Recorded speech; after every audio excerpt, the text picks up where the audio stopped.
pattern of daylight and sunlight? If not, that's fine. I don't have an image or a moving image on hand. Okay. To illustrate this to you. Okay. So that's fine. You don't have one. And I know that flat earthers run from having any kind of model, but you're not a flat earther then. You're just an anti-glober.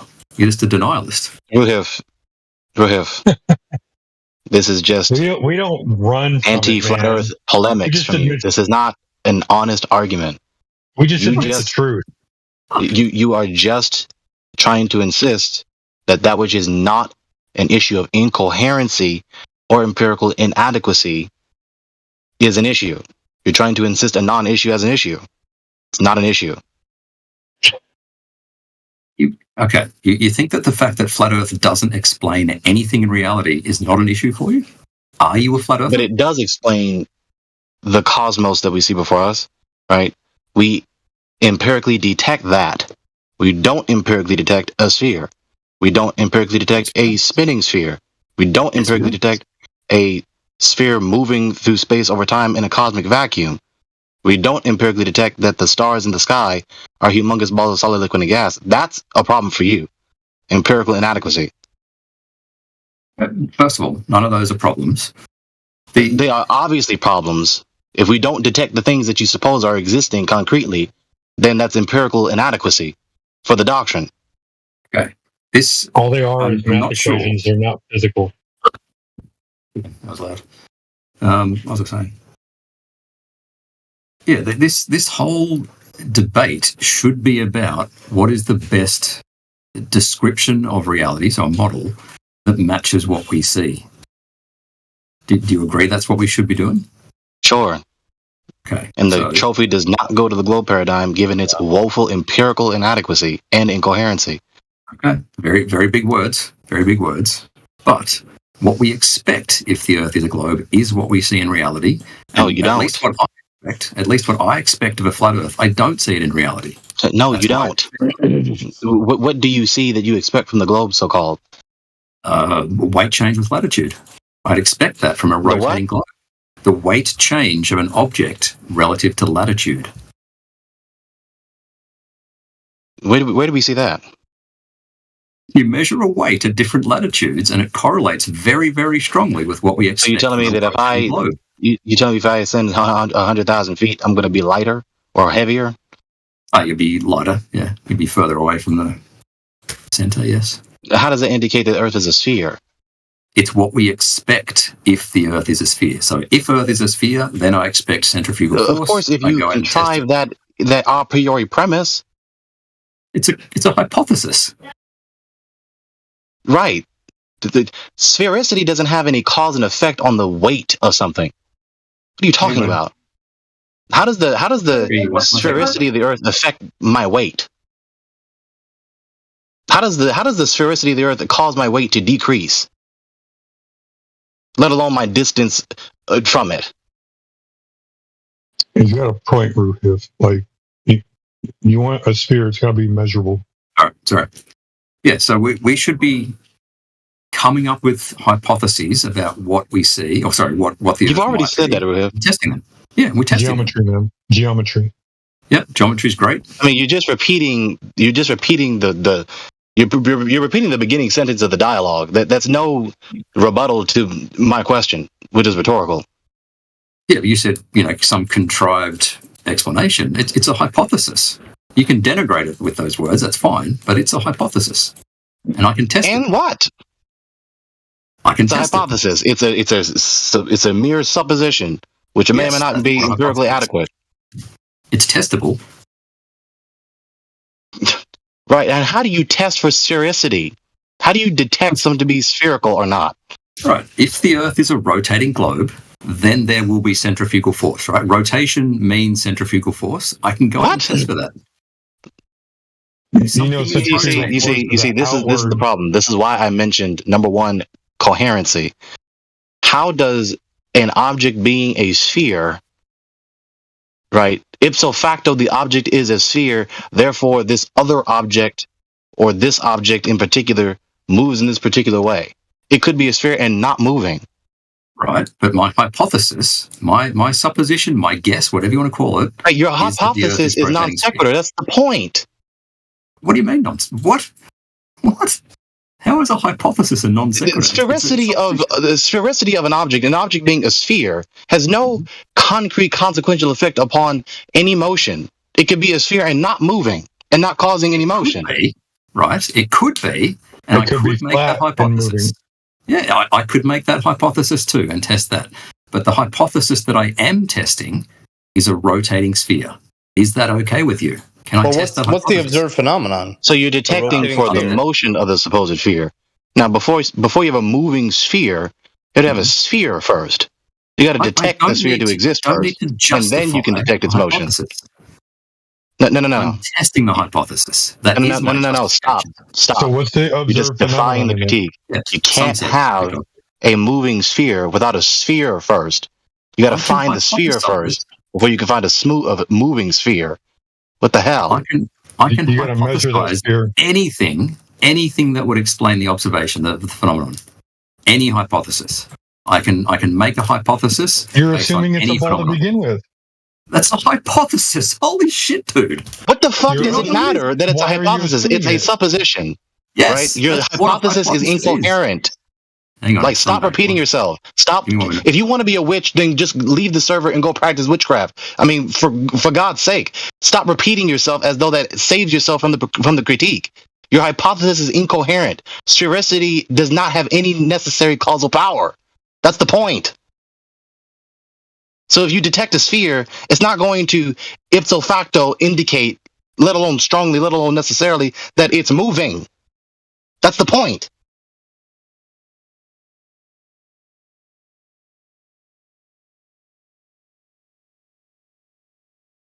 All right, I'm back. My hypothesis is a supposition. It can be anything. Any testable thing can be a hypothesis. Yeah, you can suppose anything, Ruhif. Yes. And that thing you suppose is either coherent or not. Yeah. So if it's incoherent, you can't sphere. What's the observed phenomenon if you're testing your hypothesis? Fourth time, sunset. See a sunset, and I go, sunset. Maybe we're a rotating. I thought it was changing weight. No, we're not there yet. My observed phenomenon, sunset. And I think, what would explain that? What's a possible explanation? What could possibly explain the sun moving? IV and DV. Sun moving. Yeah, we're not there yet. All right. I've got a hypothesis. So would you want to go measure the sphere first before you go out there and make a hypothesis about it? No, we're testing the hypothesis. We can do that. This is a hypothesis test we're doing next.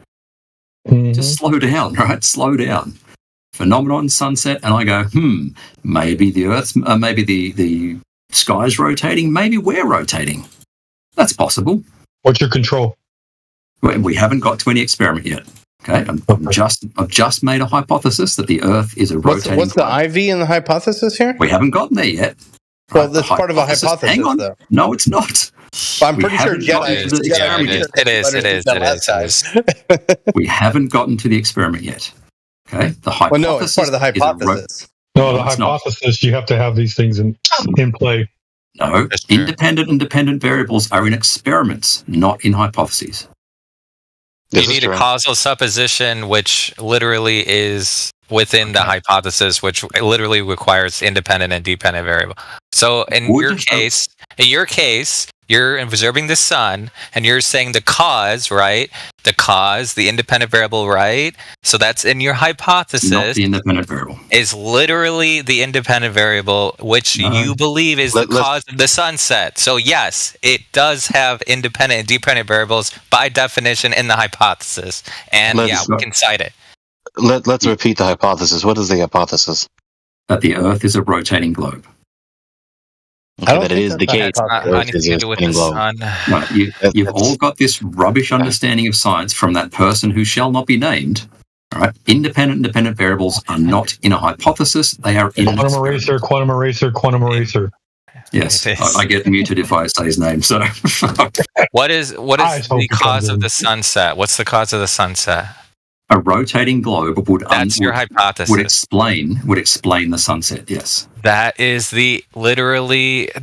those two concepts: rotating, causing, sunset.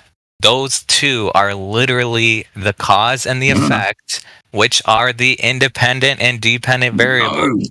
No. The first thing is my hypothesis. My hypothesis would explain a sunset. All right, that doesn't make them independent variables. All right, the hypothesis is Earth so. What is would be the independent variable? We're getting there. We're still at the hypothesis. Okay. No, we already got the hypothesis. Move on. Okay, yeah, I'd love to. Yes, I would love to. If my hypothesis is true, what are the necessary consequences of that hypothesis? All right, so if we are a rotating globe, then it's necessary that there is some centrifugal force. Okay? From rotation. That we don't feel. Okay. We'll get there. We will get there. Okay. Now, we can go and test that centrifugal force by going to certain latitudes, calculating what the centrifugal force should be, and seeing if our measurements of the weight of an object match our predictions. And guess what? How do you know what it should or should not be?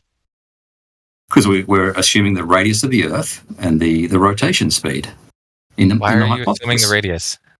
Because it's a hypothesis. Okay, so how did you... Doesn't weight have something to do with it? Yeah, I don't need to... The justification of a hypothesis is the results from an experiment. It doesn't need a priori justification. But hang on. All right, supposedly the radius and the spin rate, doesn't weight have something to do with it? Yes. So how did you measure the weight of the Earth? No. You changed the weight of an object. As though that sentence contradicted what I said. How did you measure the weight of the Earth? I don't need to. We're talking about the weight of the object. But it has something to do with having a centrifugal force. No. Like the weight of the Earth doesn't. The weight of the Earth doesn't change the centrifugal force. So if the Earth was paper thin with the same radius and spin rate, it's going to have the same centrifugal force as. Really? Yeah. How did you test that? Wow. Oh, Jesus! If you need to do not Jesus. Did you test it? Yes or no? It's a yes or no question. I did centrifugal force at high school. If you need a refresher course, please. Did you test the thinness? He was talking about a paper thin. Did you test that? Yes or no? I understand how. Listen, I understand how centrifugal force works. I know how to derive the formula. All right, I've done this at high school. Centrifugal force is a thing. If you need a refresher, please consult the internet. It's a yes or no question. Yes, I've done centrifugal force. Okay, so post the test that you physically did in real life, that you did it. Post that test in the live stream voice text right now. High school, right? Go back to high school. So you don't have it. You don't have the test. You're a liar. I did. You're just a liar. I did it in high school. Okay. Thanks, Champ. I'm not speaking to you anymore. Go back to high school. We're done. You and I are done. In the live stream voice text, or you're just lying. You and I are done. Right? Centrifugal force. Go back to high school. You don't have the test. I asked you a yes or no question. You're saying it's in high school. Post it in the live stream voice text. Come on. He thinks he's Gregory. Do you want to continue? Including the matter. Like, Gregory, did he have a humongous paper thin sphere the same size as the Earth so as to detect whether or not they would have the same centrifugal force? Where is that humongous ball of paper or paper thin centrifugal force sphere? Depends on the radius and the angular speed. So weight doesn't have anything to do with it, even though you just told me it does. No, the weight of an object, not the mass of the Earth. Okay? What the fuck? Do you the understand weight of the Earth? No, not the weight of the Earth. Has no effect. The only thing that determines centrifugal force are radius and angular speed. So the weight has nothing to do with it. The centrifugal force of this humongous sphere that supposedly weighs 1 million pounds is going to have the same centrifugal force as a paper thin humongous sphere of the same size. Right. The weight or the mass. How did you come to that conclusion? Go back to high school, Gregory, and learn about centrifugal force. Really? In high school, they made a humongous paper-thin ball the same size as the supposed sphere? Jesus Christ. And spun them up and see what the difference was? Again, learn about centrifugal force. The two No. The question. Radius. No. The question. Speed. The question. Mass is not a factor. No, the question. Mass is not a factor. No, the question. Yes or no, did that happen? Did someone build a paper-thin thing the size of the Earth? No. All right, then. So you don't know. Test it. You don't have the test. I understood centrifugal force very well. No, all right then. So you don't know. You didn't have a humongous paper-thin sphere, supposedly the same size as the humongous sphere that you believe you live on. You didn't do the test, so you don't know that there would be no difference. You want to sit up here and talk to us about experimentation and quantification.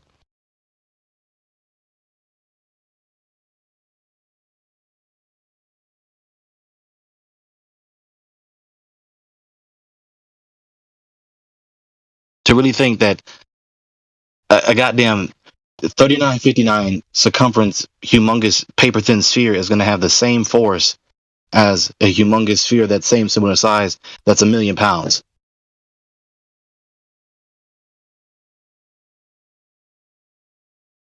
Slapping you with a feather has the same effect as slapping you with a 100-pound dumbbell. Okay. He deafened himself. Oh, I'm just talking to the audience now. Yeah, that was kind of funny. I was like, he kept trying to say that hypotheses don't have independent, dependent variables. Like, bro. It's like his tactic, every time you hit him so hard, right? Like he go away and then he come back. He go away and he come back. Oh, now he's okay. Now he undeafened himself. Roofer, are you still there? Yeah, still there. Okay. Can you tell us about how utterly absurd those demands are? Utterly absurd. Okay, so you're making the claim, right? You're making the claim that sunset is caused by rotation. So we're asking. Yeah, it's my hypothesis. Right. My hypothesis is the Earth is a rotating globe. Right? If the Earth is a rotating globe, if for the sake of the argument we presume it's true, there are some necessary consequences of that. One of those is centrifugal force that should correlate with latitude. So it's merely a valid hypothetical line of thought. Yes, that's all it is. You have to substantiate. Stop interrupting. Not stop interrupting. You finished your sentence. It is a mere hypothetical valid line of thought. If that, granting that, you have to substantiate the first premise in order for the other premises to follow as true, so that the argument is therefore sound about concrete reality. Okay, we do that with a hypothesis test, also called an experiment. No, you're presuming that the entity you think you're testing is real. You have to empirically verify the premise that there is a sphere that you're walking upon and that it's spinning first. Yeah, not presume it. That's what you're testing. No, you're not testing that. You're presuming that you live on a sphere and that it's spinning, and you're trying to detect its motion. How do you think science works? This would be interesting. You really think you have the intellectual higher ground here? Yes, you really do. I think you use a lot of big words to make yourself sound smart, to be honest.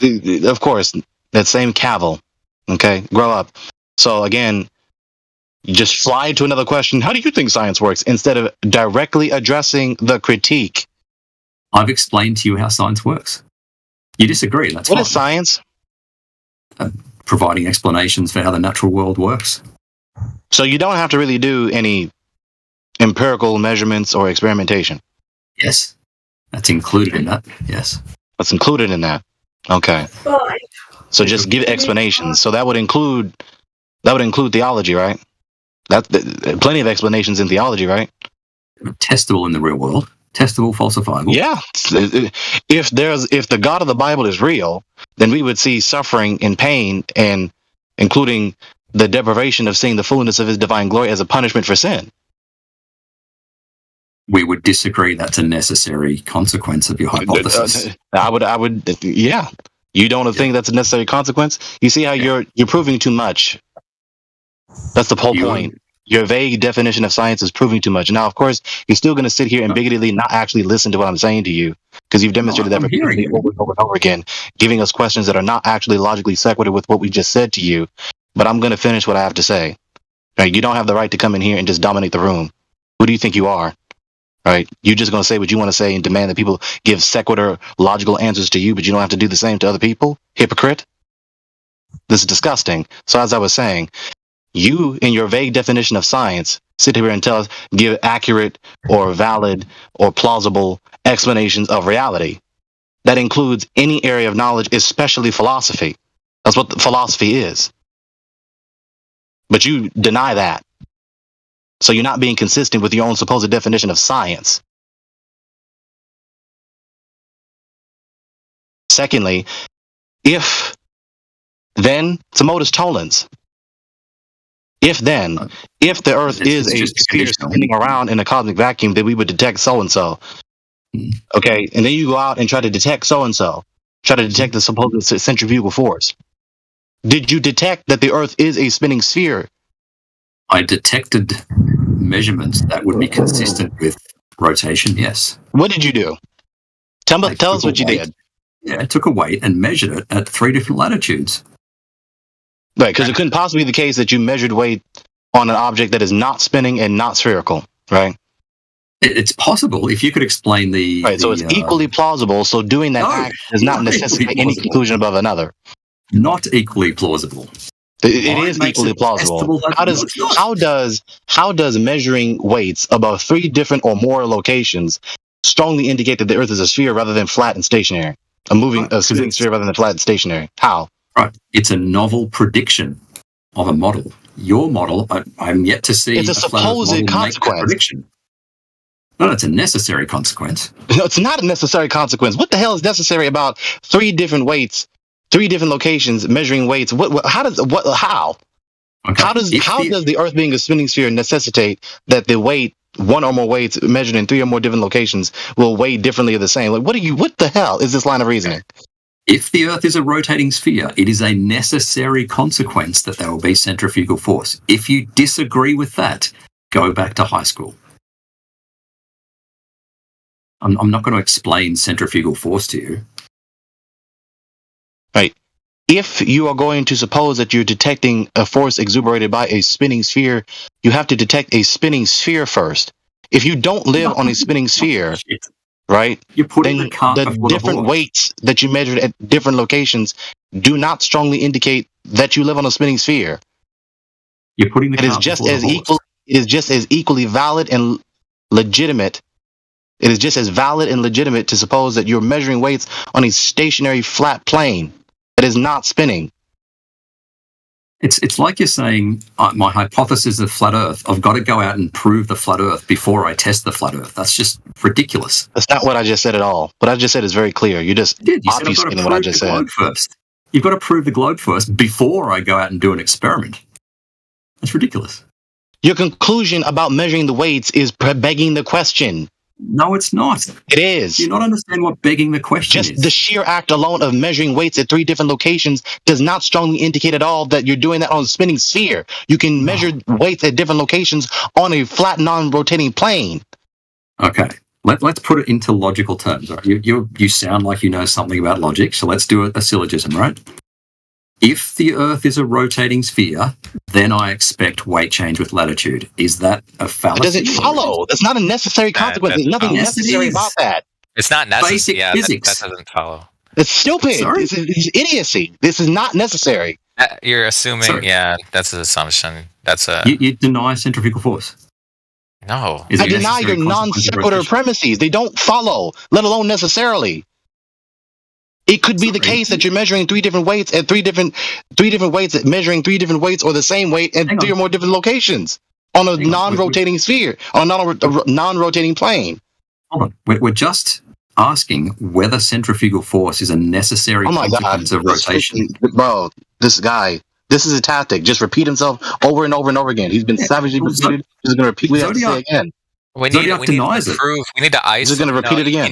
He has to isolate you have to actually link the 2 with a test, not just say that they're linked based on your understanding of centrifugal force. So you have to. It's so convenient. Just assert that what I did necessarily indicates that it's a sphere.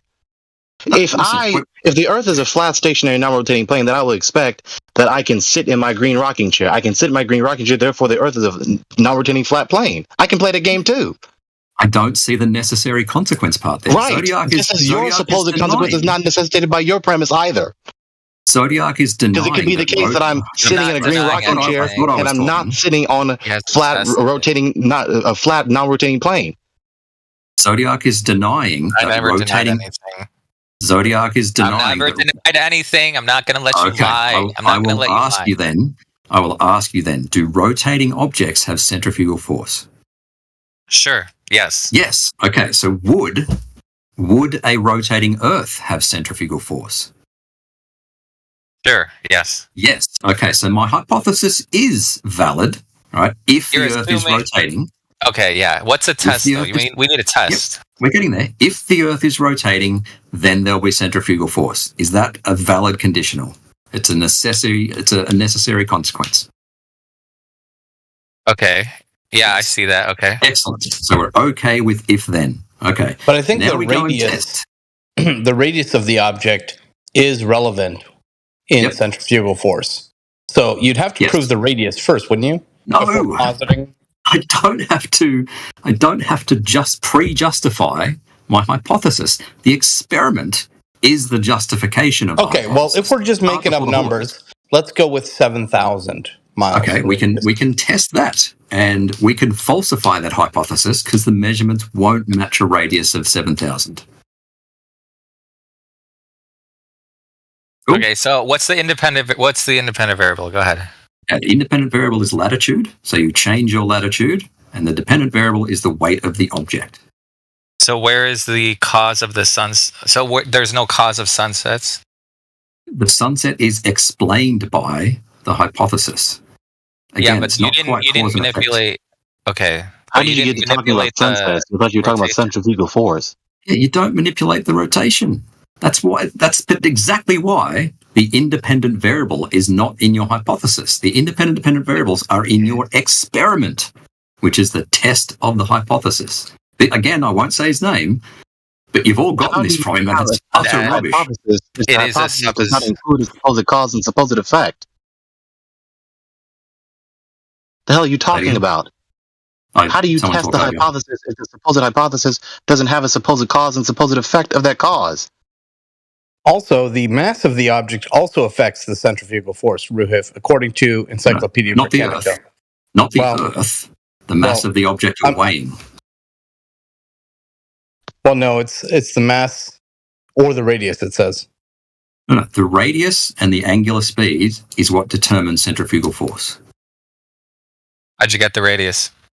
Again, it's part of my hypothesis. Let me just read from Britannica. Bear with me. I'm pretty drunk. So, increasing the mass or decreasing the radius increases the centrifugal force in direct or inverse proportion. That's from Britannica. Of the object that's rotating.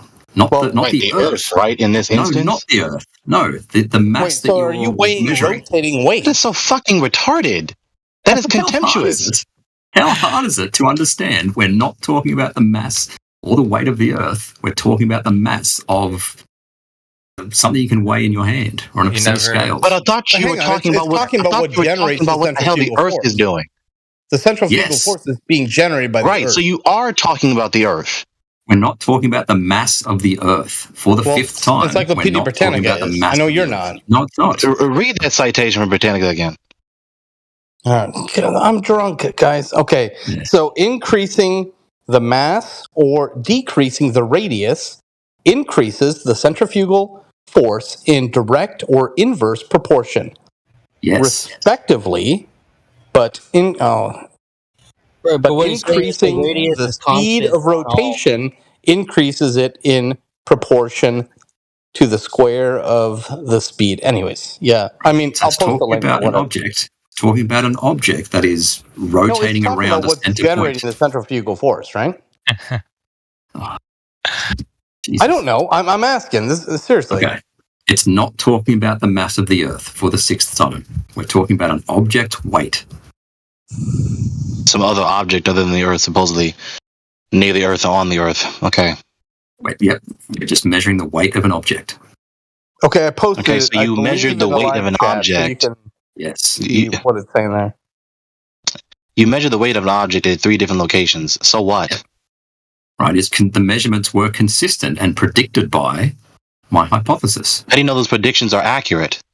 Because I understand centrifugal force. Because you believe a doctrine. You didn't actually test whether or not. You didn't actually test. Right. You didn't actually do any act to empirically detect this instance in that instance and compare the two. You just have a doctrine that you a priori believe. No. You didn't actually do any empirical verification of the supposed prediction. You just suppose that this would happen with these values. For the fifth time, I posted my Google search. You can read it there, Ruhif. Yeah. I don't know if it's relevant. Centrifugal force in physics in year 9 and 10. I understand centrifugal force. This is your theoretical physics. Right. It's not. Oh, Jesus. Never tested that. Can I ask a question here? All right. He didn't do any act to empirically verify the prediction to be true. Just, I understand it. I understand it. Yeah, I understand the doctrine that I was taught. I didn't do any action to test, to measure. In the same sense, you measure the speed of a car. You didn't measure car A and then car B and then compare the two. Wow. Are you able to post the results? Because I'm assuming that you're saying that they weigh differently because centrifugal force was reducing the weight based upon where it was, right? So, or on the latitude you're at. So, are you able to post like results with the expected, with why you think that? I know there's gravitational differences too, based on where you are on the Earth. Like, what was the air? How do you know? Like, how big was the weight, and what was the difference? Yeah. So in the chat is Critical Think. He's done a very, very thorough video where he looks for correlations with altitude, looks for correlations with air pressure, temperature, blah blah blah. None of them have correlations. The correlation he finds is with latitude. So that's one of the best examples on the internet in the chat. So that does not logically indicate that it's happening on a sphere. It's just a non sequitur conclusion. That's all it is. It's just a stupid inductive argument. The conclusion is that the measurements are consistent with the hypothesis. The hypothesis was not hypothesis, supposed predictions, which you did not empirically verify. They're just suppositions. They're just suppositions of what would happen or necessarily would happen. You didn't actually do any action to empirically verify that they have happened. Wow. All I can say is if you don't understand centrifugal force, literally go back to high school. Again, want to be occultist. You just don't understand the enlightenment that I have. You just didn't go to the arcane school of physics and learn all these niche, jargon-filled doctrines that I spent so much money to learn and master. That's all you are. That's all you people are. You're a bunch of wannabe occultists, esotericists. I don't know. Maybe learn some basic physics. That'll do. You don't understand the doctrine I believe. The doctrine that I am demonstrably conceding I have not done any empirical verification of. I didn't measure Earth A in these conditions and Earth B in these conditions to empirically verify my predictions. I just have supposed predictions. You have heard flat earthers say, right, we should get thrown off the Earth, right, because it's rotating. You've heard people say that, right? Okay. Yeah, they say a lot of dumb things, for sure. Yeah.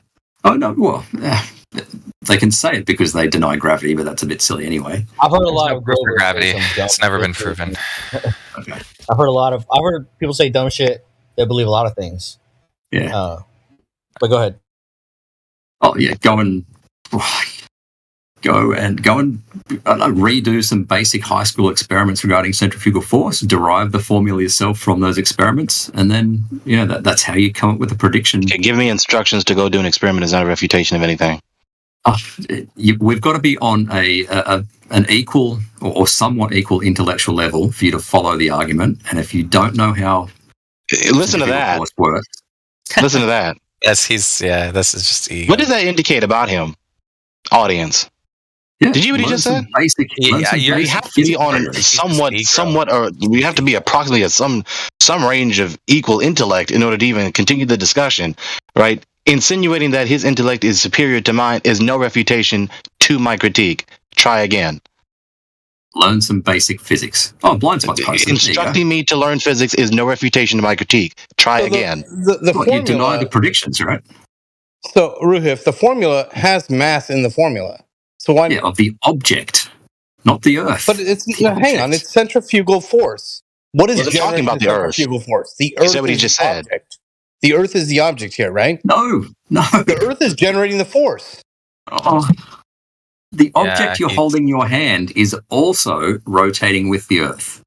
That's an assumption. Oh. Plus, not only that, these objects that you're measuring, you are literally linking that to a hypothesis, which has, in the definition, literally, you believe that the Earth is the rotation, allegedly, which no one has ever seen, is causing the sunset, which is nowhere in your actual experiment because you're not actually manipulating the rotation to isolate. You never isolated it. The cause. You never isolated Earth as the cause or this rotation as the cause because you never manipulated it. Hang on.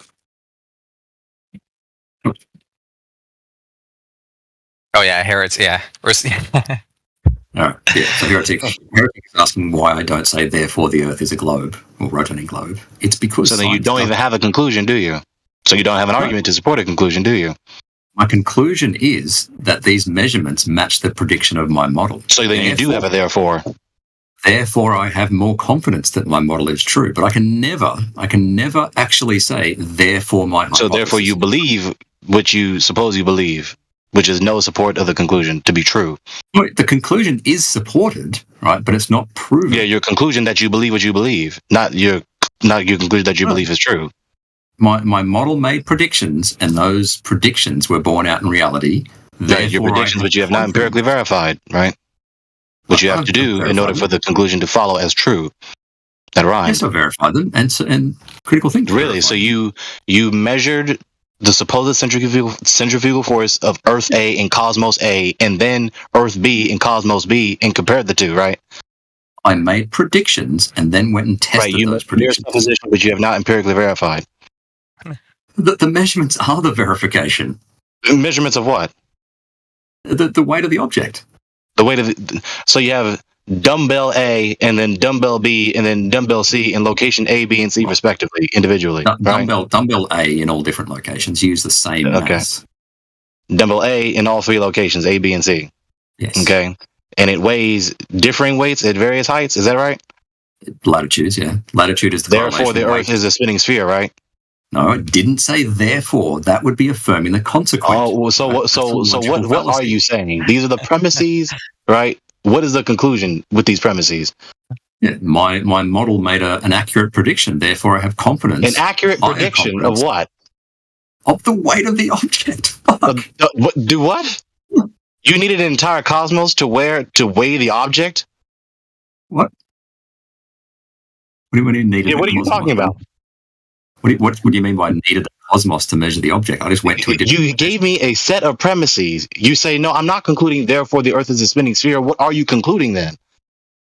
That my model made an accurate prediction, therefore I should have more confidence. An accurate prediction of what?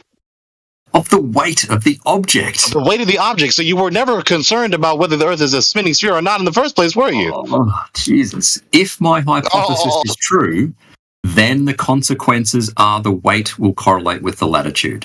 So you weren't concerned of whether you weren't concerned with the conclusion the Earth is a spinning sphere. Then you can't logically do that.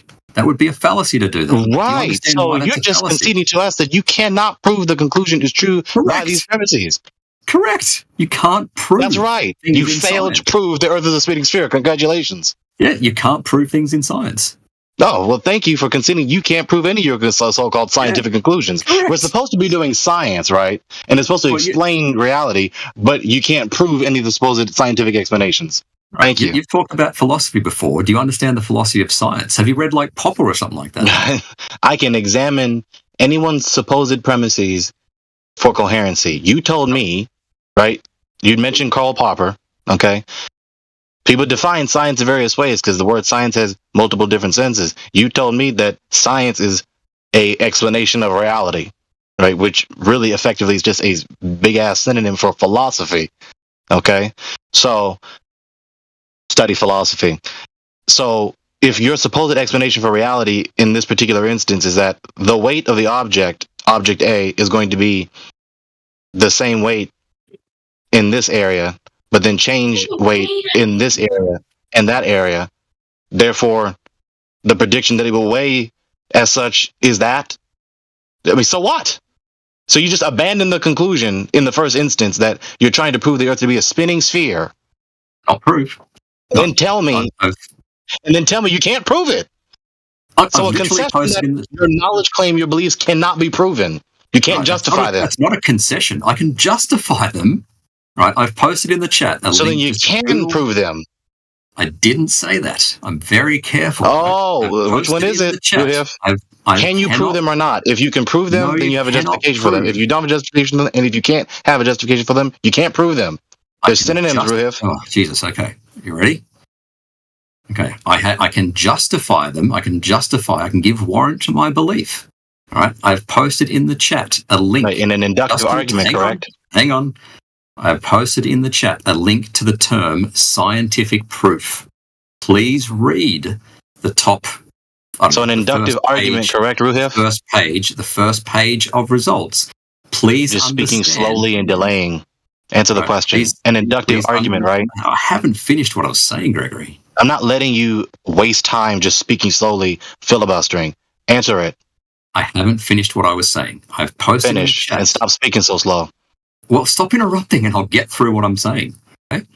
I've posted in the chat scientific proof, Google hits. Please read the first pages of those, or first page, and understand why science doesn't prove things. Okay, what do you mean by proof? If you could write a logical syllogism that your explanation ends with, therefore my explanation is true. That can't be done in science. Okay, so then what can you do? If you can't prove your conclusion, what the hell can you do? Yeah, you can just falsify it. The falsification, the supposition this conclusion is false is a conclusion, correct? Yeah, you can disprove something, right? You can prove something to be false. You have to have an argument to justify that conclusion to prove it to be true.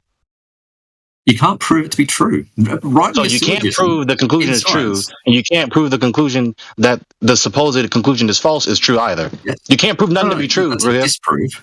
That's a disproof. That's a falsifier. Right, a disproof to suppose that the conclusion is false, which that supposition would be true. That's what you're trying to say. That you're supposing that the conclusion is false.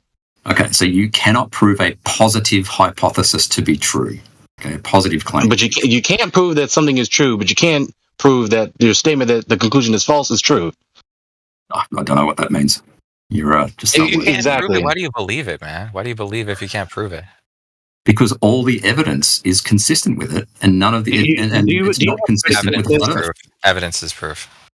Second, evidence is proof. Ruhif, do you know what a predication is? Sorry, predicate. A predication. Yeah, like a pre-reason, I guess. Yeah, something's based on. In very simple terms, a statement of what is the case. When you suppose to me this conclusion is false, that's a predication. It's a knowledge claim. It's a truth claim. Mm-hmm. When you predicate, you're making a truth claim, Ruhif. But you want to sit here and condescend to me about philosophy. When you suppose to me this conclusion is false, that's a truth claim. And then it just provokes the natural following question: how do you know that your supposition that this conclusion is false is true? Okay, I suggest reading that first page of hits. You say you just whistle right past that. Yeah, I'm going to go because you're not listening. So I suggest reading that. I'm not listening. Scientific. Even though I didn't whistle past what you said, I directly addressed everything you said, but I'm whistling past you. I'm going to go. Right, I'm going to go. I suggest reading that first page and understanding. Is your prediction true? Doesn't prove things. Can you prove that? I suggest reading that page hang on, and understanding why science doesn't prove things. This goes to my bigger question I was asking earlier, right? Which the same question I asked last night. So Ruhif says, read the first page of Google results. Well, yes.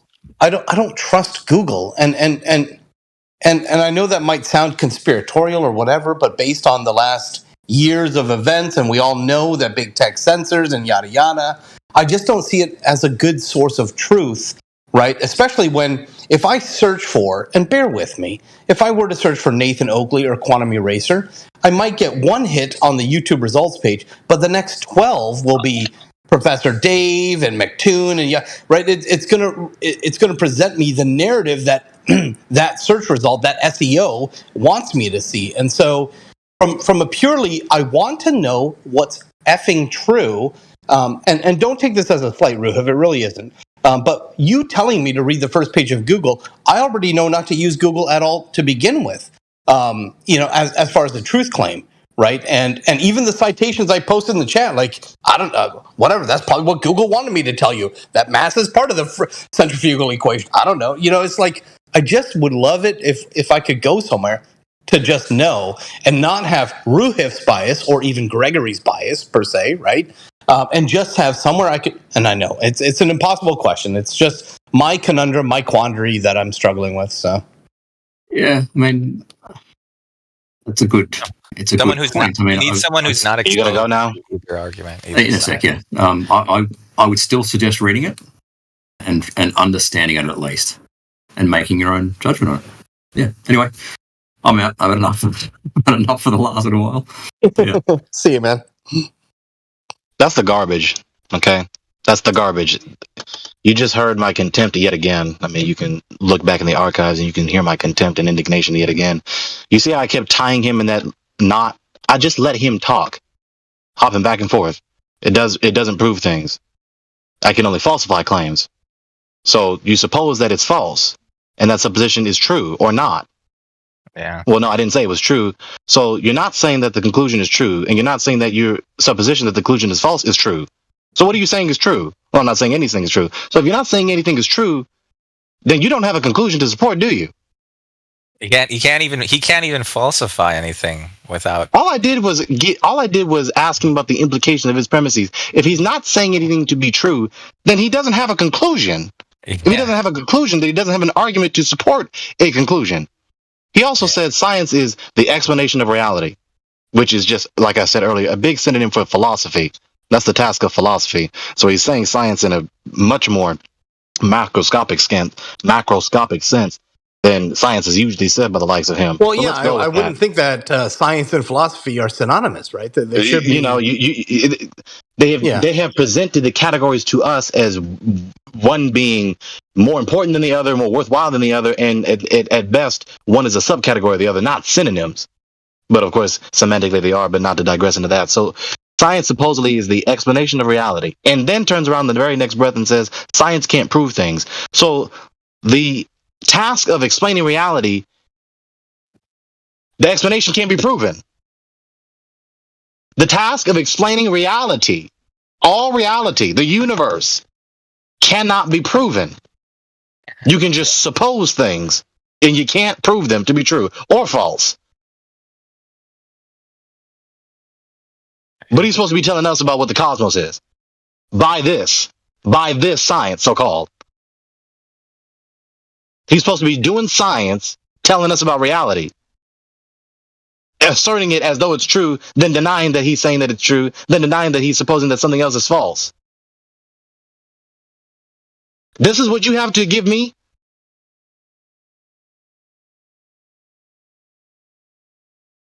Not theology, not philosophy, not metaphysics, science. This is what you have to offer?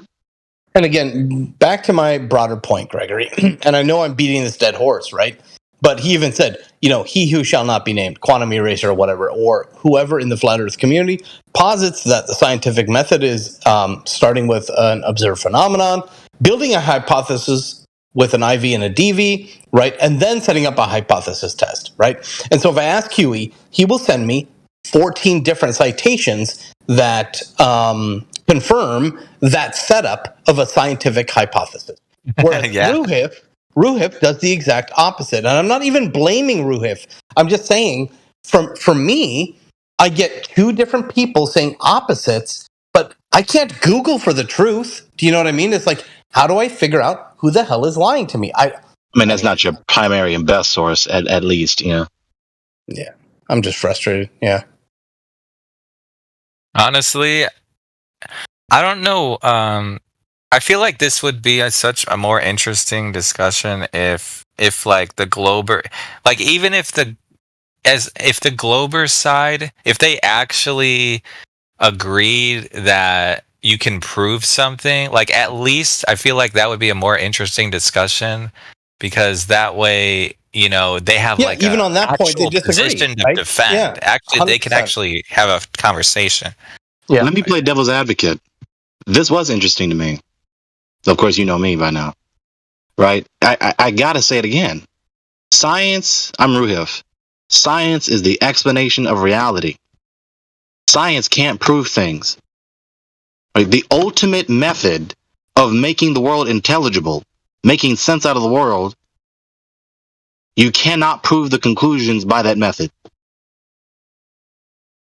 That's his worldview. That's kind of funny, actually. That's his worldview. Zodiac. To make it science, right? Yeah, and so that you can posit all kinds of absurd hypotheses, quote unquote, right? Because now I'm in the realm of truly hypothesis or philosophy, right? Whereas philosophy is traditionally known as the queen of the sciences, right? And science is a subcategory, essentially, right? Whereas philosophy is supposed to be the whys and wherefores, and yeah, I don't know. It's just super confusing for someone. New, it's just like so frustrating, man. Like, could someone just be fucking honest? You know what I mean? I mean, right there, explicitly in the premises of his epistemology. Let me say it again. Right there, explicitly in the premises of his epistemology, his theory of knowledge.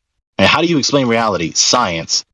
Right? Science is the explanation of reality, and all these various methods of empirical inquiry, supposedly.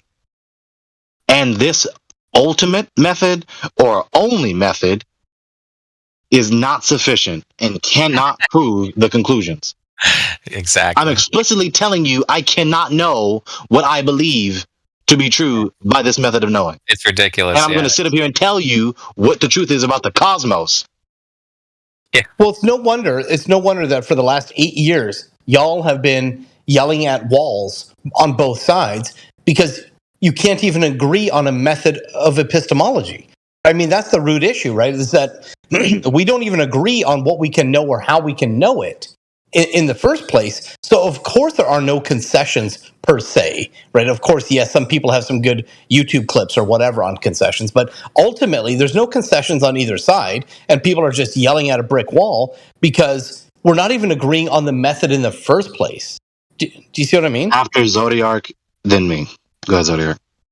Yeah, I was just gonna say, like, the fact that he admitted that you can't prove anything with science I think it works against him. But we already talked about that earlier. So honestly, for me, what I was gonna ask him is like, okay, so even when I was like young, like in high school, if someone told me I measured a bunch of different things on the surface of an object and it gave me different numbers at different heights and different positions, none of that would indicate to me immediately as proof of whether or not the object beneath it is rotating or is a sphere or anything. Like, especially when it comes to like my only conclusion would be that oh, cool, you found like differences in weights at different positions. Like, cool, that's cool, but like that doesn't tell me anything about the ground. You know what I'm saying? Zodiac.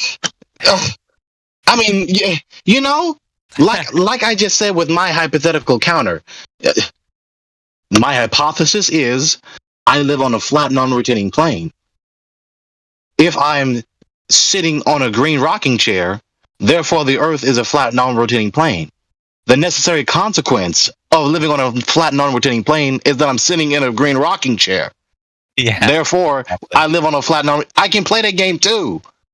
I can just assert that this premise is a necessary consequence of the previous premise.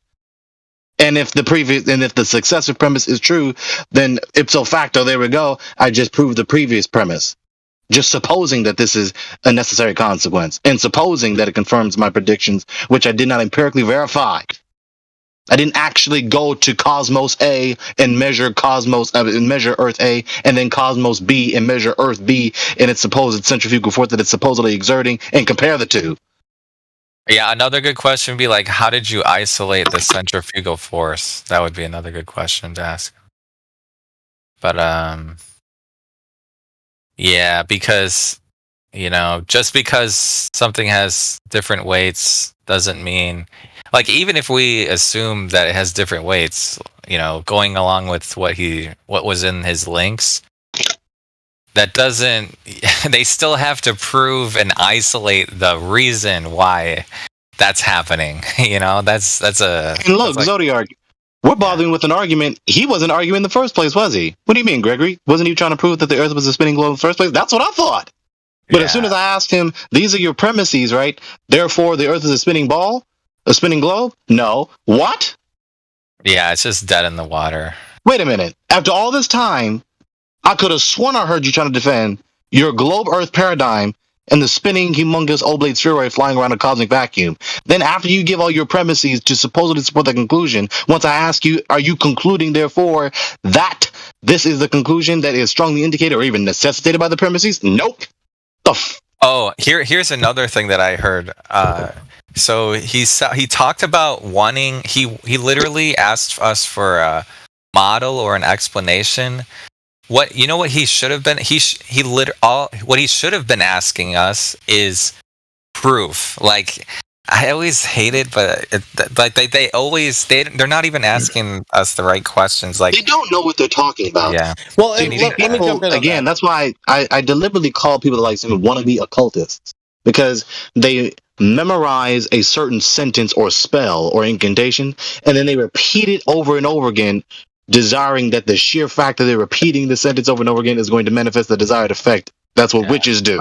Models aren't even scientific anyway, but yeah, go ahead. What were you going to say? Well, because when he mentioned that, so this is back to the 99% of the Earth's population could see the sunlight, right? That was, and he said, well, what model would the flat Earth be able to provide that would explain that? And that's when I pushed back and said, ultimately, that's a reversal of the burden, right? Because, and again, this is me. Maybe you guys are different on this, but I'm literally 2 months into this concept, and I'm saying I don't fucking know. I don't know what I don't have a model, and maybe that's a cop-out answer. But what I'm saying is, Ruhif, you do have a model. You have a model of 3959R that is claiming to be spinning, right, rotating at 1,000 miles, whatever, per hour at the equator, 66,595 or whatever around the sun, yada, yada, yada. So you have to explain why more than 50% of the Earth was visually seeing sunlight. And look, claim refraction or whatever else it might be, I don't know, but you have the burden of proof. I don't know what this is, but I know that for the last 40 years, I've been lied to. And there's many proofs that prove that I've been lied to. And so I'm just coming at it from that angle, if that makes sense. On that point, I just want to say this really quickly. On that point, you scroll back up to that screenshot Sheepdog posted. You heard me repeat what the sentence is in that screenshot or in this little clip here, right? Right this very minute, supposedly 7:15 a.m. Eastern Time, 99% of the global population is simultaneously experiencing sunlight. Let that sink in, right? If we do not pause and maximize the rigor of our analysis of the words of the sentence, then we're going to leap into a presumption. Because on the face of it, we already know that it's trying to insinuate some sort of geometric cosmological proof for the globe. But pause and examine the sentence. That is nothing, that is no necessary, let alone, it has no strong indication, let alone necessary indication about the shape of the Earth, or whether the Earth's surface is flat or not, or whether the sun is a humongous ball of gas flying around. It has nothing to do with that. All the sentence is concerned with is how many humans are in the sunlight. That's it. Yeah, that's true. You could have 99%. 99 out of 100 humans, if there was only 100 individual humans existing, 99 out of 100 humans are in the sunlight, except one. That's it.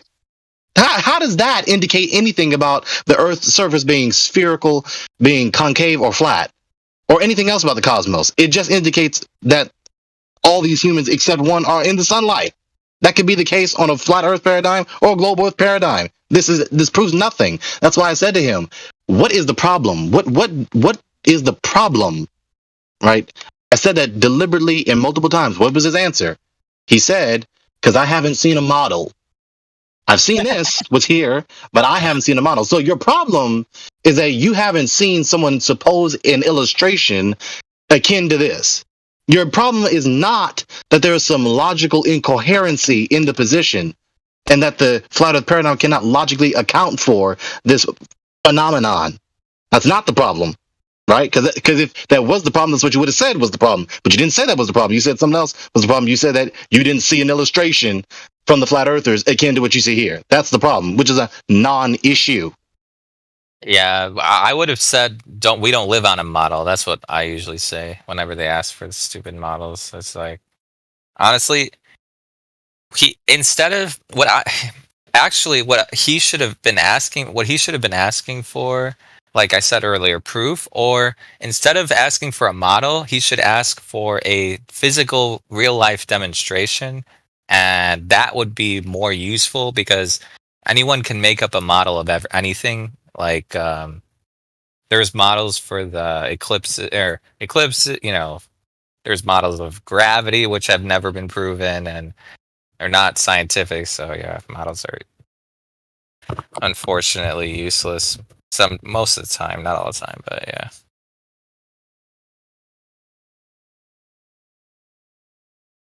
Let's just see if there's any new people.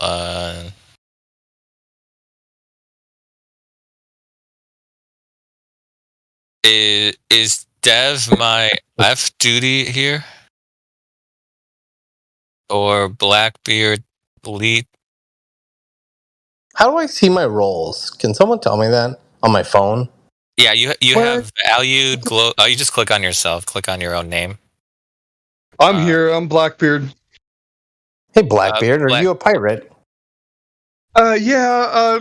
I was in the NFT thing pretty hard, and I had these guys, Sketchy Apes, make me an NFT so I could have like a little avatar on Discord and everything. But I get all the new movies and shit and everything. I don't sell them or anything. I just do them for my own personal entertainment and stuff. I don't seed anything. I just download them real quick and don't seed.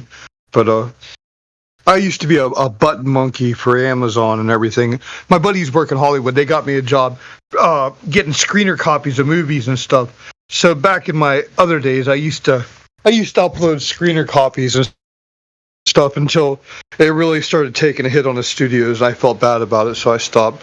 But I do have some pirating stuff in my. That's how I discovered a lot of the. That's good. Yeah. I actually. So why are you here? How friends can we help you?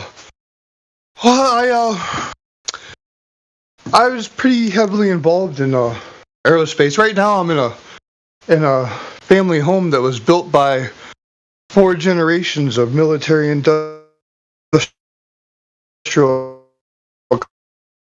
Is anyone else hearing him robot? You're roboting, yeah, you're lagging. You are roboting, Mr. Pirate, Mr. Blackbeard. You can. Titanium, uranium. Sorry, I just came downstairs. Sorry, my reception is pretty bad. My family was in the titanium business. Okay. And cool. I was. You're roboting again. Come on, go back. I go into go back aerospace.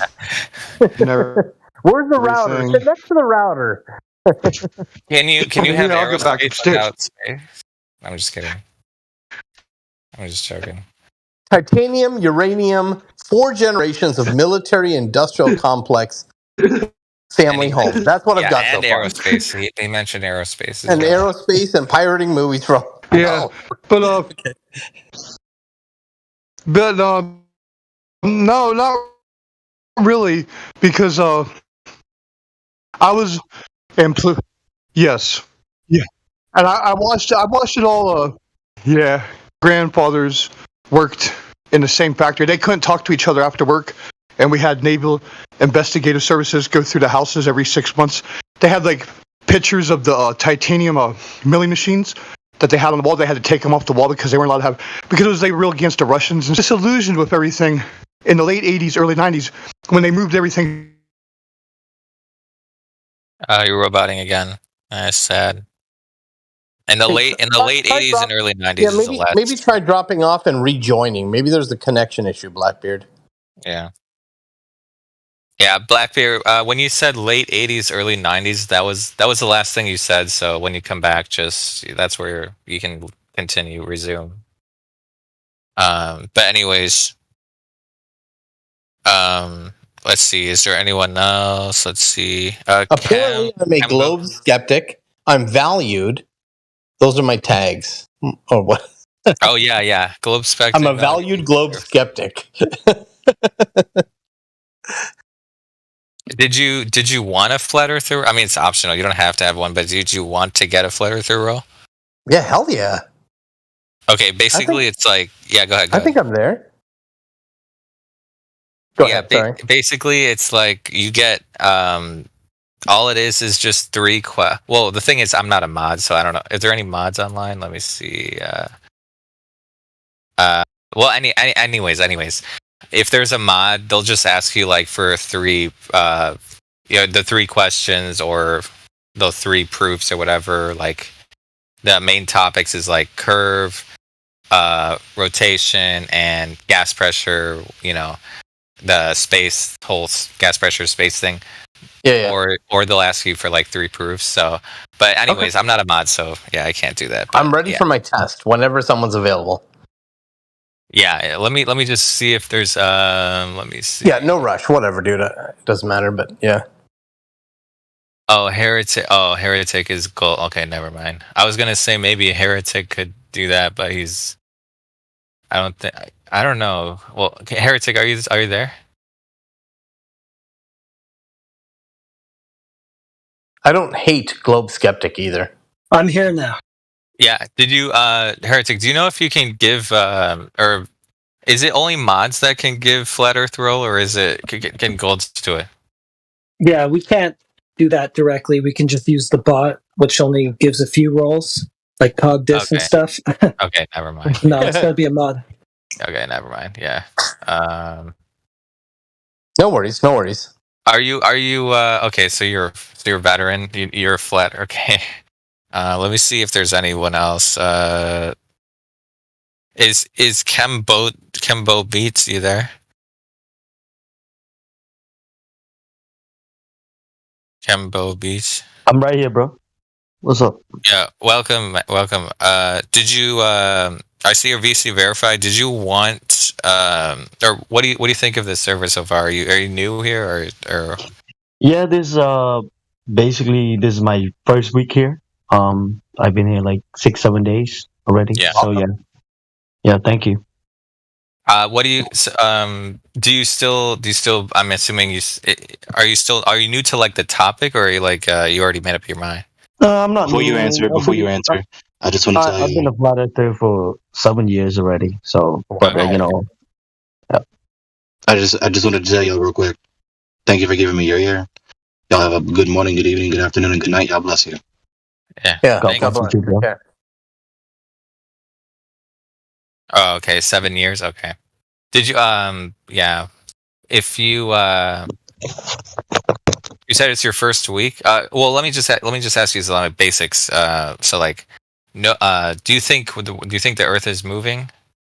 No, it's not moving, man. Okay. It's stationary. Good. Yeah, it's fine. My friend. It's flat like a pancake. Okay. Last question. Do you think we're floating in a vacuum of space? No, my friend, it's impossible. Okay. All right. One of us. Okay, one of us for sure. One of us. Oh man. I'm not new here, okay? So you're a veteran. You're a veteran, actually. Hey, but listen, no, I'm not the vet. Okay, I'm still learning. Apparently, like, I don't understand all the scientific term like you guys do, or whatever. But I just know the Earth is flat. Like.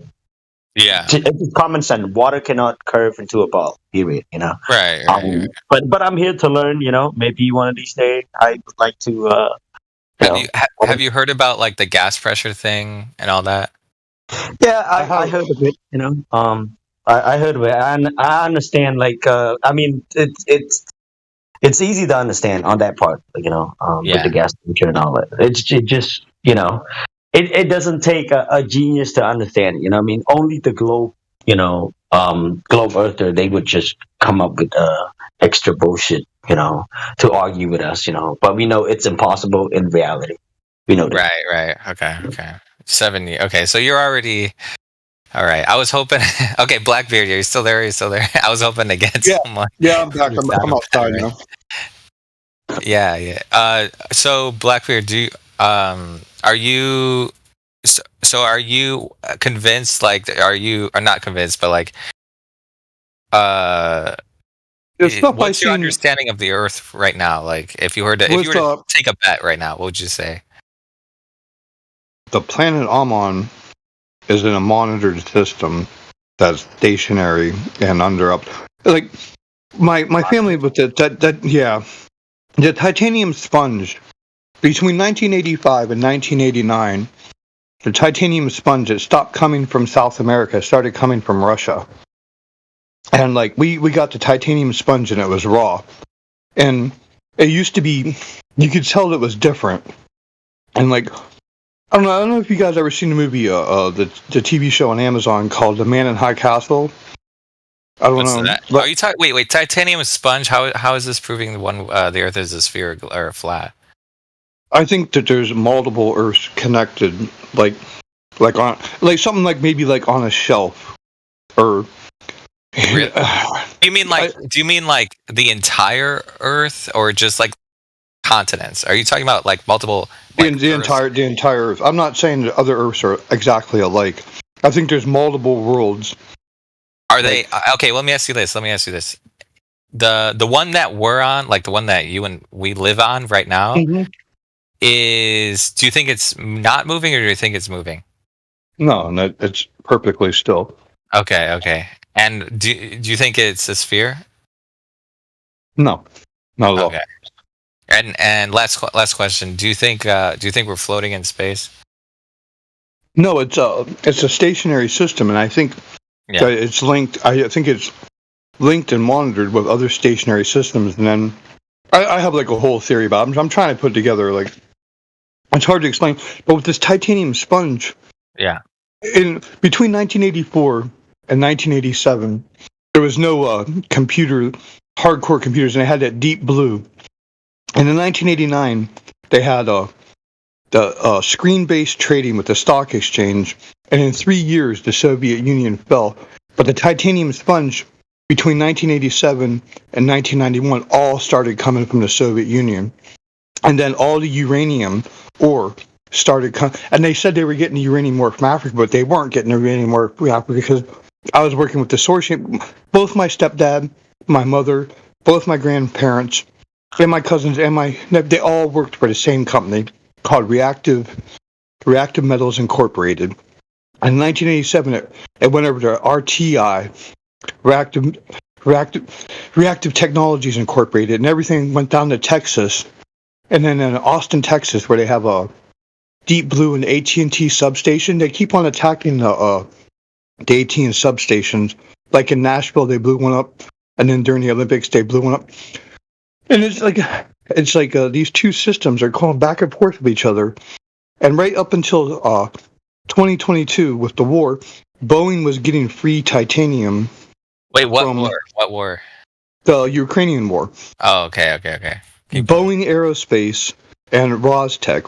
Rostec was incorporated in 2008 with the financial crisis. The whole world went broke between 2008 to 2012 because of this. They said that Mayan calendar, but it was a three-based wheel with the Mayan calendar, and it goes with the celestial mechanics because the heavens rotate above the earth. Okay, but how did you realize that there were multiple Earths? Because like a lot of the aerospace stuff that my parents and everything worked on, all the way up to the James Webb Telescope, was like billions of dollars. Like my family made bank, man. Like I'm like don't you need space for? When you say aerospace, I'm assuming you're talking about like the shit's in the water. None of that stuff ever left. Okay. None of it ever left the planet. And like all the nukes and shit, they just kept on taking the cores out and dropping the shit into the oceans. Like, I think they have this stuff under the oceans, and it's like how does that show you that there's a different Earth? Nothing's ever went up there. Like, my whole family, I went to the same school that Neil Armstrong went to. Okay, I have like you mean outside the air, atmosphere. like atmosphere? Well, I call it atmosphere flat, but that's just me. This shit ain't going up there. None of it is. But you say there's multiple, or at least more than one Earth, right? Can you help us understand what you mean by that? Like, as far as I know, like different vibrational thing, different dimensions, or some shit. I don't know. I've never been to them. Oh, you're talking about like parallel universes? Yes. Okay, that's okay. Well, it is Speculation Sunday, so have at it. Yep, it's 12 o'clock. Okay, with the beryllium mirrors on the James Webb Telescope, and the whole design of the James Webb Telescope, it's been the mathematics and everything that developed it. The new quantum computers, the math was developed hypothetically, and then supposedly the quantum computers, the quantum entanglement is developing the systems for the math to work inside the system. It's a system that developed inside of itself. And it all started in this 1987 to 89. Inside of a what? Sorry? Inside of a what? A quantum field electron. It's like a quantum entanglement is the main thing. It's called quantum entanglement.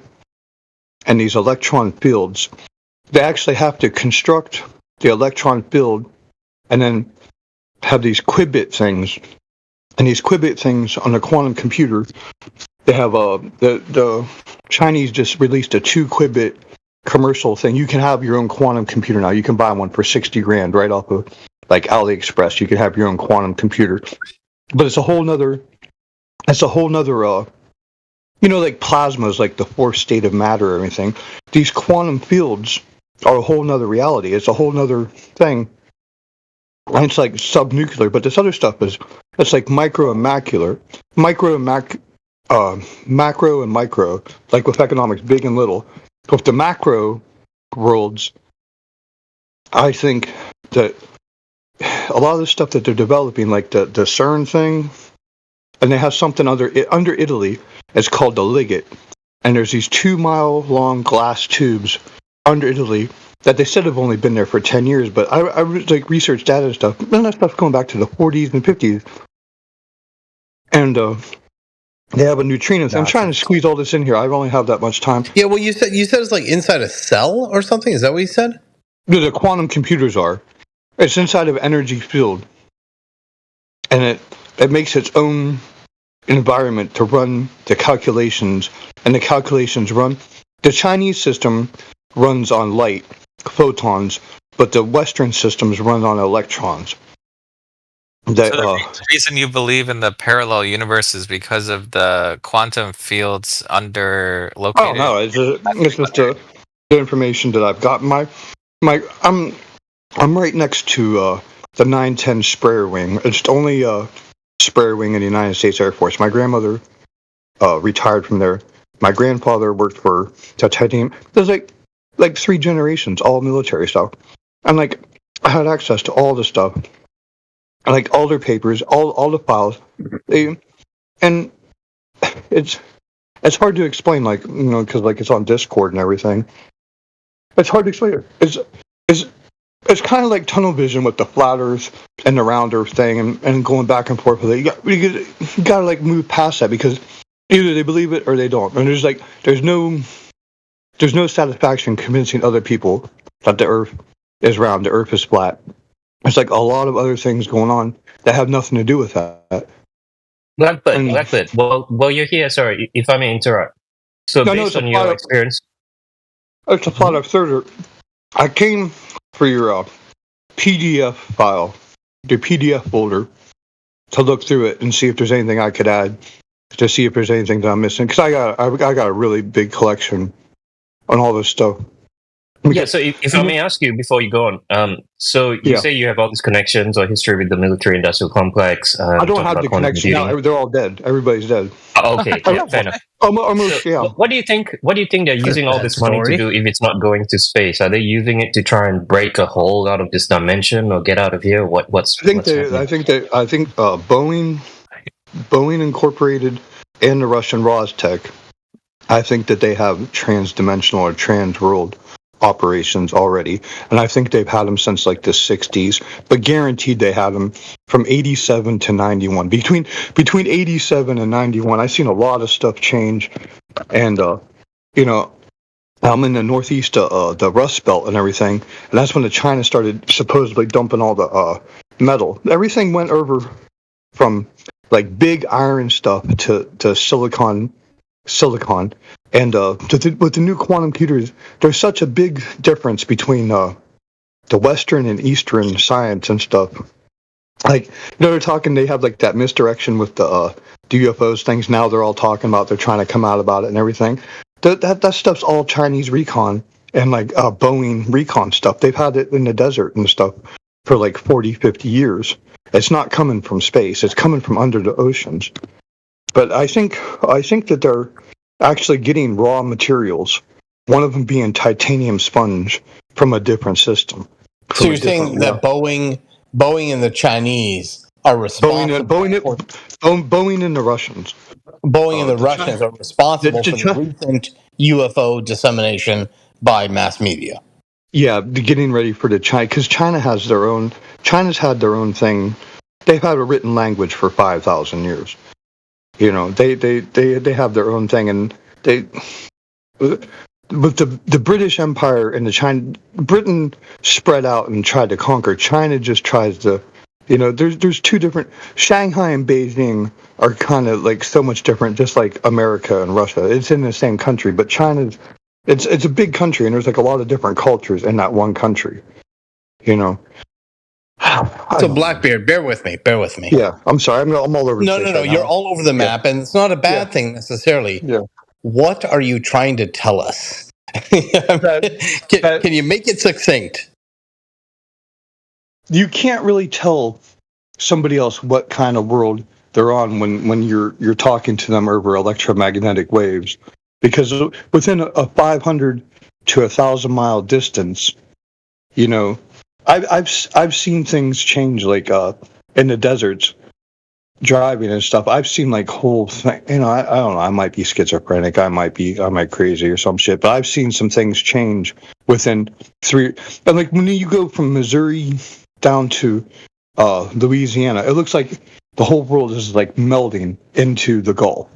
And if you go over to Kansas, it looks like the surface of a different planet. It's the agriculture runoff, like the nitrates and stuff. It looks like the soil is actually dissolving and everything. And they say the Grand Canyon's millions of years old, but you can look at the yearly erosion in Kansas coming down because there's no more topsoil. They have to spray the fertilizer. I think like part of the planet's dead and they're covering it up. And I think from like 2008, there was like a big disclosure thing environmentally. Between 2008 and 2012, there was a lot of shakeup. And in 2008, between 2007 and 2008, the Western economy crashed with the subprime mortgage crisis, but Russia incorporated everything back, just like Hitler did in World War II. He nationalized all the military industrial. That's what Russia did under this company called Rostec. And between 2008 and 2012, the Russian empire rebuilt itself, and like it was pretty much covered up. And then they had the Crimea in 2008, and then they struck in 2014. But people don't understand. They don't remember this because I do, because my family's all in aerospace and aero defense and everything. And I worked on some like radar systems. They had a war in a place called Georgia in 2014, and they actually tried to take a war to Russia. And Russia, they weren't ready for it because this is crazy. Go ahead. Yeah, Russia and Boeing worked together. Russia and Boeing have worked together since the 1950s. You can Google this shit. This shit's on the ClearNet.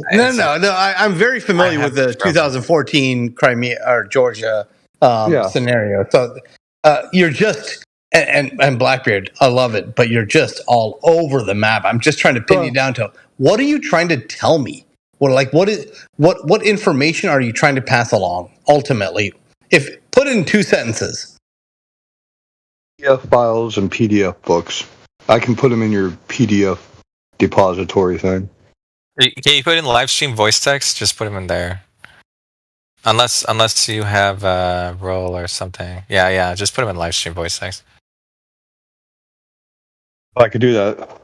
It have to be links to like Google Drives, and they could track it back to it or something like that. I'd like to be able just to dump them. Yeah, and if you have I don't think he sounds as yeah. I don't think he sounds as crazy as he sounds because looking at Rostec, it seems to be related to no, for sure. It's events and all like I said, I know the Georgia. Yeah, it's just like it's all over the place, and that's okay. A lot of people working on these things have all died. Like my mom just recently died. My stepdad died. My other grandfather died. Like a lot of people in this Elyria, Ohio died. A lot of people in this Champaign, Illinois, and all these factories. What was the cause of death? Beryllium poisoning, uranium poisoning. Wow. Uranium, I think, caused all the cancer. Beryllium causes COPD. Their lungs. Is it because they're leaking information or something? No, they're working on these systems. Oh, okay. It's risky dangerous work. Yes, very much so. Like when you have the Naval Investigative Services coming to your house, going through your house every 6 months, it's just a different. What do you world. know about uranium and Hillary Clinton? It all went to Alabama. It didn't go to Russia. What city? I thought it went to the Ukraine. Yeah, Huntsville, Alabama. Interesting. Is that what JPL is? Yes. Yeah. Yeah. I've been to DC 4 times. I've been to Huntsville twice. I just moved back from Alabama, and I was working out at Whiteman for a while. Okay. So, yeah, that was interesting. I think I cut you off. What were you? Or I don't know. Should we keep? Yeah, I'm sorry to go off on a tangent and stuff, but the X-47, the X-47 is a drone, and it's a subaquatic drone too. The X-47 can go into the water. It can go. Man, if only they could have found a submarine with that drone. They're not looking for that submarine. Those submarines. It's a bunch of that Polaris thing they're talking about. That's a bunch of misdirection. It's just they're trying to come up with reasons what they did with all their uranium, and they're trying to say. Sorry, go ahead. They're trying to say they put all their uranium into subs and stuff because they're being under the Atomic Energy Commission. They're being audited. Where all it's at, it's all missing from all the silos are empty. All the out there, Maelstrom, Minuteman IIIs, all the warheads are dead. All the and they're being audited where it's all went, and they're just trying to say, it's here. So it's the easiest way for the Russians. Always threw it in these 2 submarines and have it under the ocean because they're being audited. Sorry, go ahead. Yeah, go ahead. Sorry. I was gonna ask you. So when you mentioned warheads, do you think before I get to the whether or not nukes are real question, let me ask you a different question. So do you know anything? What have you heard or research or anything? Do you know about Antarctica, like that continent specifically, Antarctica? The neutrino detector is actually an active system.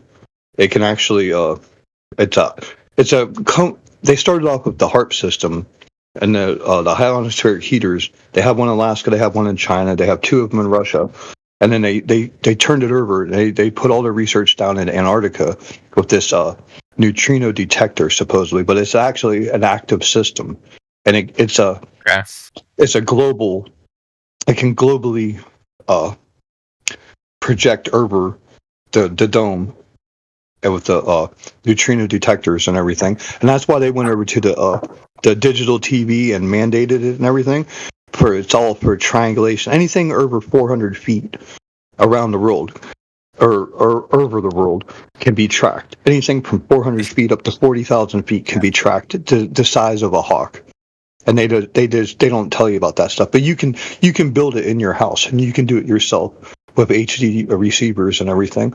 You can track in Antarctica. You're saying there's a neutrino detector. Supposedly, that's what it supposedly is. Okay. But have you heard anything else about Antarctica? Oh, a lot of it. Yeah. That's they had these submarines in World War II, and something called the Glockenspiel. The Glockenspiel is it's an iron engine. Yeah, it's a mercury engine with an iron core, and that thing I think can go to the different realities and stuff. Like, I don't know about through time or anything like that. Let me ask you this: Do you know anyone who's tried? You said you're in aerospace or involved in aerospace or something. My family was. Okay. Yeah. Right. Let me ask you this: was any? Do you know any family members or anyone who has tried to actually cross Antarctica? No, me and my daughter, we were gonna. They have flights to go there. Yeah. And we had it all and everything, and they were going to take our deposit. But we were going over the itinerary and stuff. And like on the flight, they want you. You can't fly there and fly back in the same seat. They want you to change seats. And my daughter was like really adamant she didn't want to change seats. She wanted to see the other side, and they wouldn't let us and everything. So everybody says, "Oh, well, you can take a flight over Antarctica." Like, we had the money, and we had everything, and we had the connection. We were going to do it, but. Wait. This is different. Wait. This is different. When you say fly there and back, that's very different from saying I'm going to go directly across to the other side. That's very different. The only thing I've seen ever flew commercially was they had to divert some shipping container. It was like a cargo plane that flew over it and everything. That's the only one that I've seen. Like, when you say change seat, are we talking window to aisle, or what are we talking here? Window to window. They want you to sit. Like, you want to go to the other side of the plane, they wouldn't let you. You're right. So that you couldn't see out.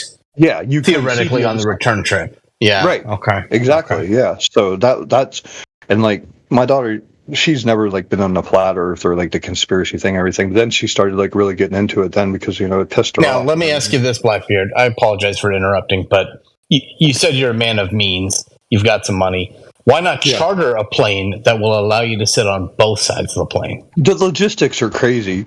Because you can get the flight for $5,000 to $7,000, but to do it yourself, you're talking just to fuel alone, leaving from Chile and then to fly over it on yourself, you're talking hundreds of thousands of dollars. And if you have that kind of money, there's several of us here that would be willing to go with you if you can get us window seats. Dude, honestly, go ahead. The main thing is the military thing is not as prevalent as you think. It's more of a treaty about rescue and everything. You have to show your own means of rescue, and you have to sign off on charters because if anything goes wrong, they're not going to come get you. That's the thing. Because do you think they would enter?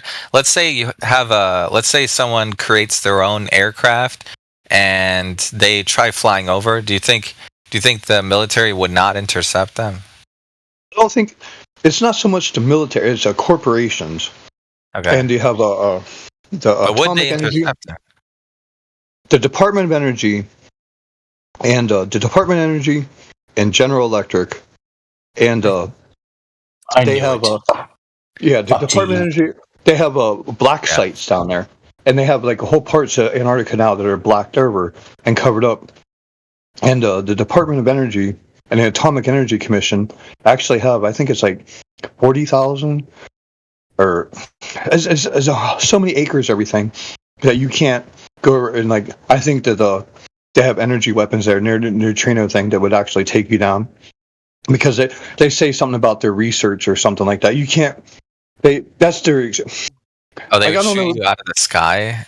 Yeah. Because I was gonna ask you, why would they cover up something in Antarctica? Because they said from what I understand, because I was looking into it with somebody else that does have a lot of money. He's from India, and he's like really hip on it and everything.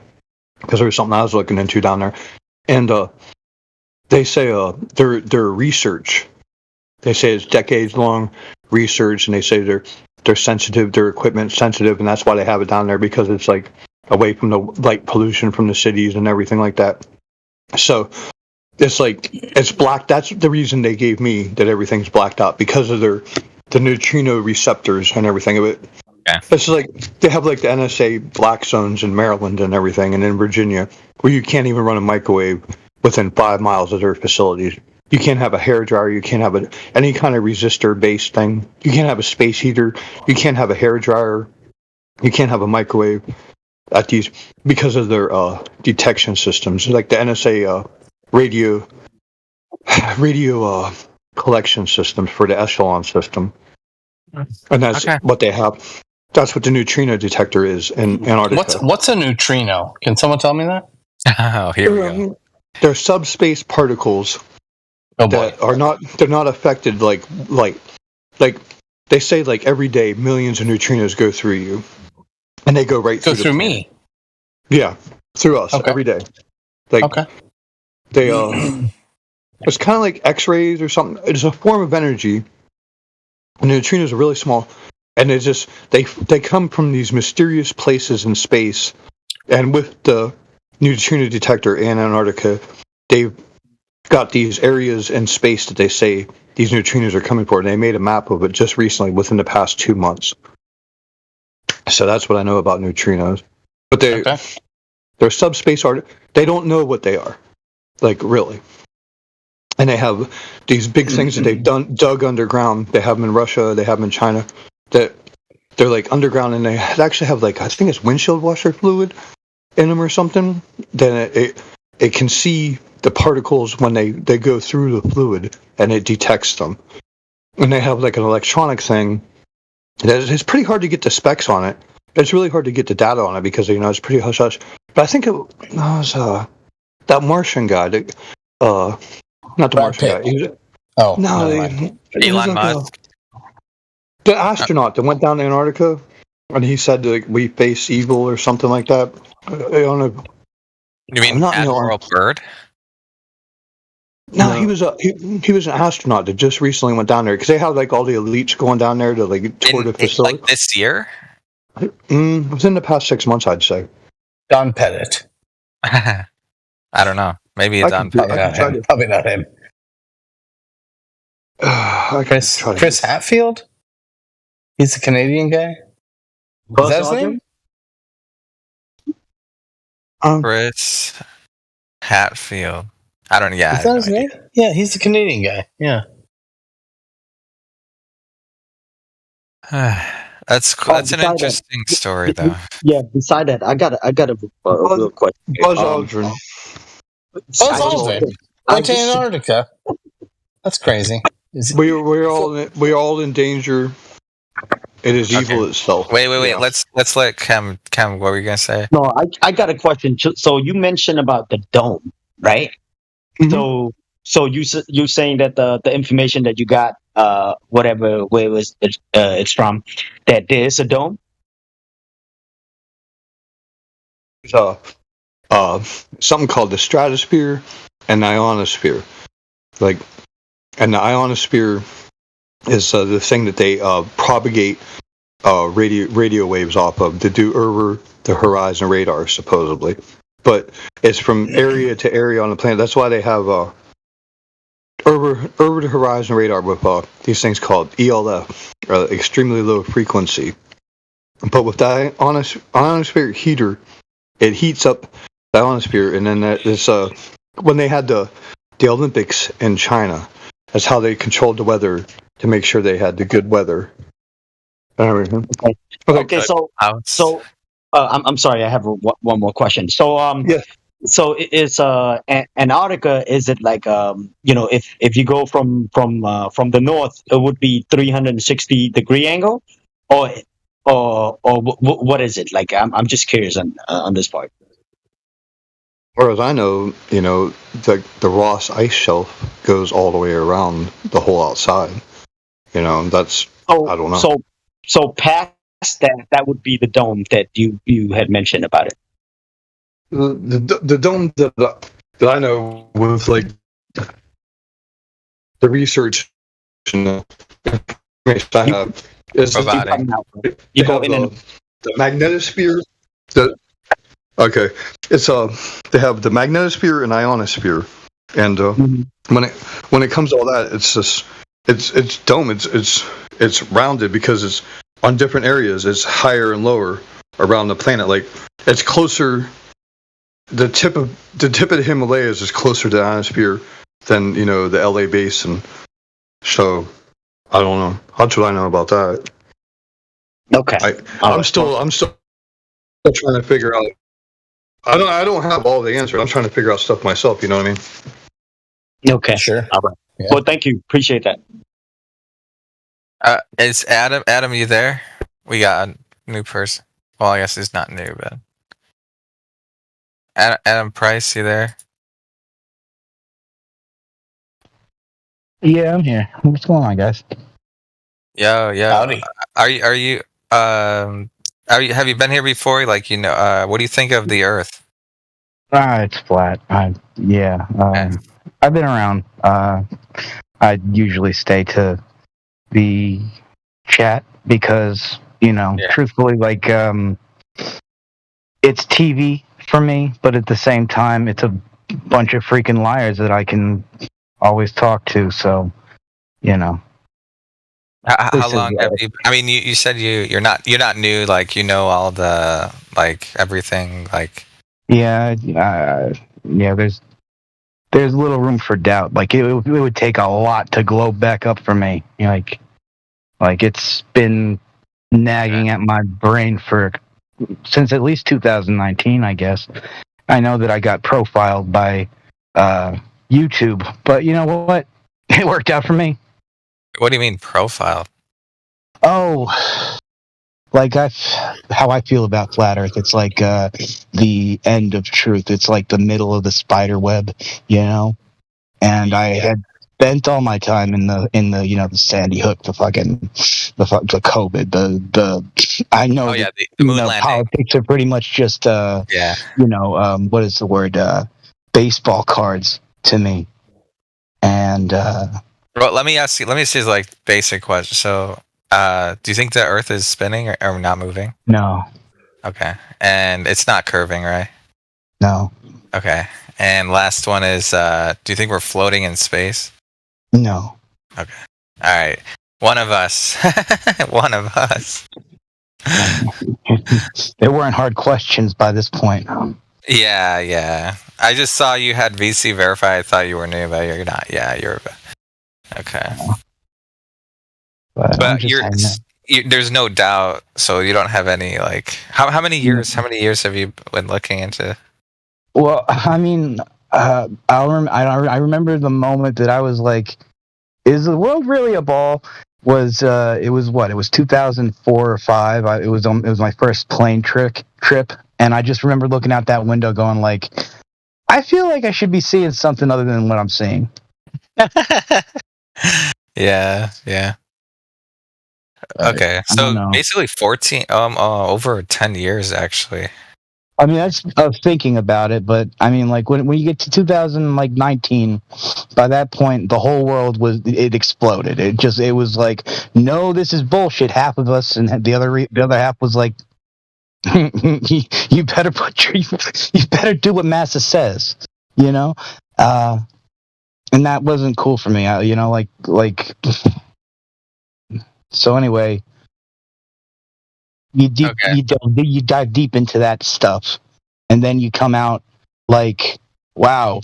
You come out depressed. You come out angry, and then you find out like this part, especially, and you find out that not only are there a bunch of people who feel similar, you've got as many or more people ready to freaking throw darts at you, just for even mentioning the fact that level means flat.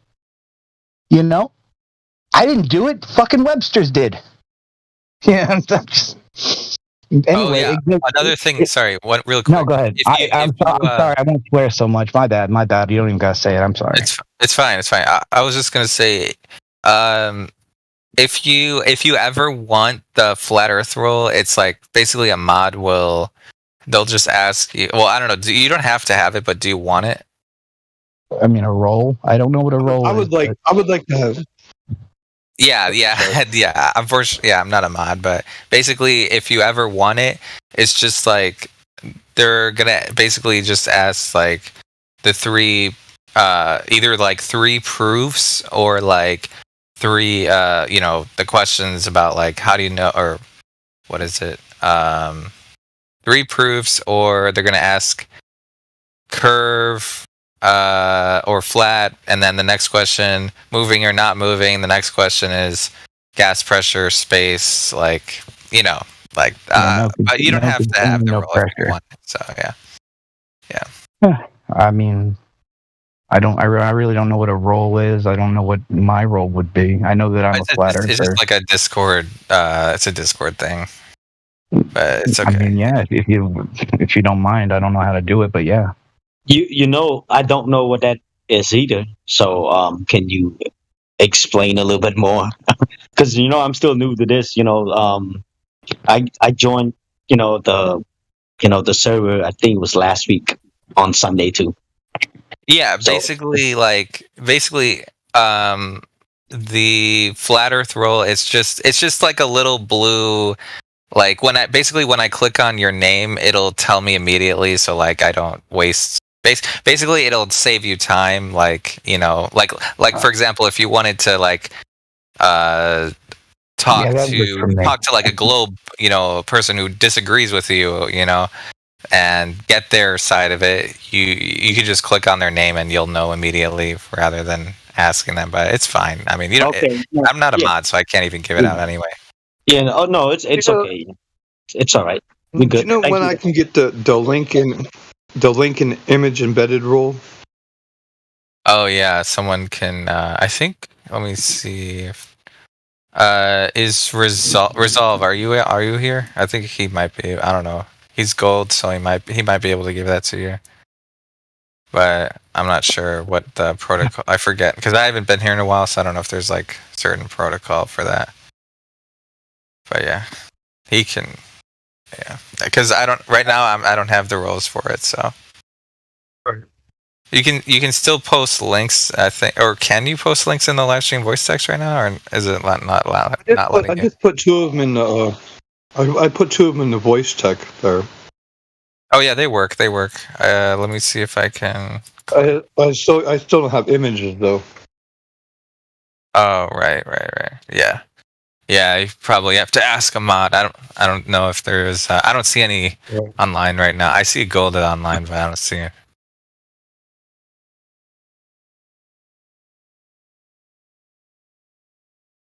Let me see. So wait, so Cam, you said you're new? I thought you said you're here for 7 years. No, I've been a flat earther for 7 years, but I'm new to the Discord, flat earth 24/7. Oh yeah. Well, basically, like all the, I'd say all of the very interesting stuff, or I guess if you have time, like if you really wanna, if there's like a certain topic that you want to talk about, we can just bring it up right now. Or like do you see at the bottom where it says additional information? If you scroll down, you see where it says like read first, A to L. You might have to scroll really far down. Yeah, I seen those. I think what is his name? Timbo actually explained to me before.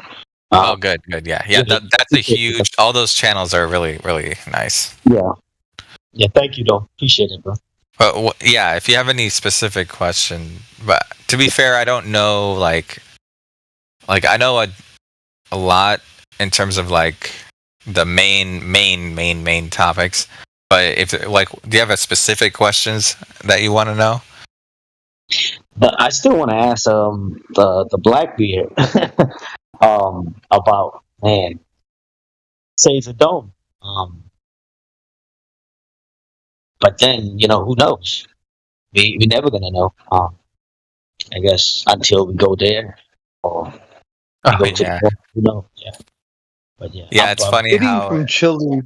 Yeah. Go ahead. Getting from Chile to Antarctica is like the hard part on like if you're trying to do it aquatically or anything. But if you get a bird from the southern port of Chile and you get it if you got it around this Department of Energy quarantine zone, they have the Department of Energy and General Electric, and they also have one in Puerto Rico too. There's like a whole area of Puerto Rico that you can't fly. And they have these things called 242s that are they're supposed to be doing gene sequencing or something. I don't know, man. But they have the same protocol and the same protocol and the same restrictions over the aerospace of these areas, Antarctica. But I think if you stayed away from there, if you stayed about like 500 to 750 miles away from there, I think you'd be able to get a bird across it to the other side or to the other wall or to the circumference or something like that. I don't know. Wait, when you say bird, do you mean like an actual airplane or a drone? Yeah. Okay, the only thing here's the thing, right? For an airplane, the only risk, the main risk in my mind, if it was an airplane, besides like the whole like military thing being intercepted or whatever, is the idea that if you go straight over Antarctica, not only is it dangerous because you don't know like how far it goes, but the main thing is like if like hypothetically there is a physical barrier like a container, for example, then hypothetically if you're taking a plane and you're going straight, eventually you're risking collision, a head-on collision. So yeah, but that's just me. But I honestly, a drone wouldn't even be able to survive. But that would be like, I don't know. 47 could. Yeah, maybe like a very fast. Is there a way to like remotely control airplane or something? Like maybe like an unmanned airplane? I don't know. That's what they said ran into the towers, so I don't know. Oh, you mean during 9/11? I thought during 9/11 there were no planes. I don't know. I'm pretty sure one didn't hit the Pentagon. Yeah. That's Did you hear about Tower 7 or Building 7? Yeah. That was an interesting one. What do you think happened there with Building 7? Well, Building 7 was supposedly like all the CIA and NSA. That's where everything they had was housed. So if they were trying to get rid of stuff and try and do insurance thing, they probably just blew it. There it is, boys. The other question is like, I was old enough to be watching the shit on TV. Yeah, same. I don't know if okay, here's the thing, right? If I go out on the street and I ask someone, "Hey, do you think there were actual planes that hit the towers on September 11th, 2001?" Most people will say yes. However, when I start talking to people that really, really, really go into this rabbit hole, there's actually like, not only do they say there were no planes, they say that it's like, how should I say this? Holograms? It's like, how should I say this? Like, did you guys see the report where there's someone on TV explaining something that's happening, but it actually didn't even happen yet? If you look at the timestamp, they say that there's a person on TV explaining something, and then it didn't even happen yet, but it like before it happened, they announced it or something. Have you guys seen that? I saw a guy who tried to say that he started to say that the heat of the fire melted the steel, like long before any jackass on the street could know. But I don't know if that's what you're talking about or not. Okay. It's probably, yeah. It was like Ground Zero saying the heat of the fire melted the buildings and they fell down. You know, it was pretty obvious what they were doing with that. But oh, wait. Yeah, I remember. Okay. Now I remember. Did you guys see the interviews with the people on the ground, the firefighters, or there was like a person in the car who they asked, okay, were there planes? He said, wait, no, there wasn't no planes or something. Did you guys see that one? Or I don't know. I can't remember. It's like been a long time. But I think I remember, seeing them. They said it was no plane. But I'm not sure because there's a few clips out there and it was a long time ago, so I don't remember correctly. But I do remember some part like that. Was it an in-person interview that you saw, or was it like a clip from a news station? Do you remember? I think it was a clip in person. Yeah, that's what I said. Yeah, it was not on the news because they wouldn't allow that on the news. They would not allow that on the news. Right, exactly. Yeah, I'm pretty sure there was an in-person interview where they asked them about it and they were like, "What?" That like the reaction was kind of like, "No, I don't think," or I don't think they said it explicitly, but they were like kind of like disagreeing with it a little bit. Yeah. Anyway, it was crazy. But we all know that it was, inside job. They did that for a reason. And yeah. That I honestly, okay. The big thing for me was like in the foreign, before 2001. Does anyone know if there was central banking in in the Middle East, like Iraq, Afghanistan, Syria, all those countries? Did they have central banking? That I'm not sure, my friend. Right, I've heard this saying that they were the last resistant ones from like the World Bank and the IMF and the right. That's the I know exactly what you're talking about, but it's hard to say because those are also like so underdeveloped countries. But right, but yeah, the United States has always been used as the tip of the spear to go in and force people. Like we've always been the enforcer for the banks, I think is what you're getting at. Yeah, it's like basically if you want to make sure that you have control, you basically put the other people on your currency, if that makes sense. But, right. Yeah. You remove all those guys. Yeah.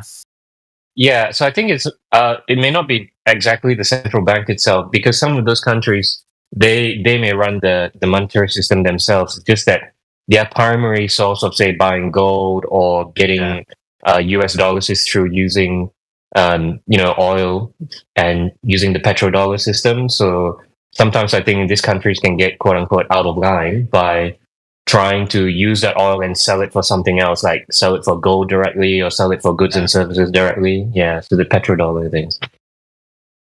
Then they bring in the central banks after the petrodollar is controlled. Yeah, I'm just saying. The petrodollar, then after they sort of destroy the country's infrastructure and all that, then that country has to go on into the World Bank system and all that. So yeah, it's a common pattern.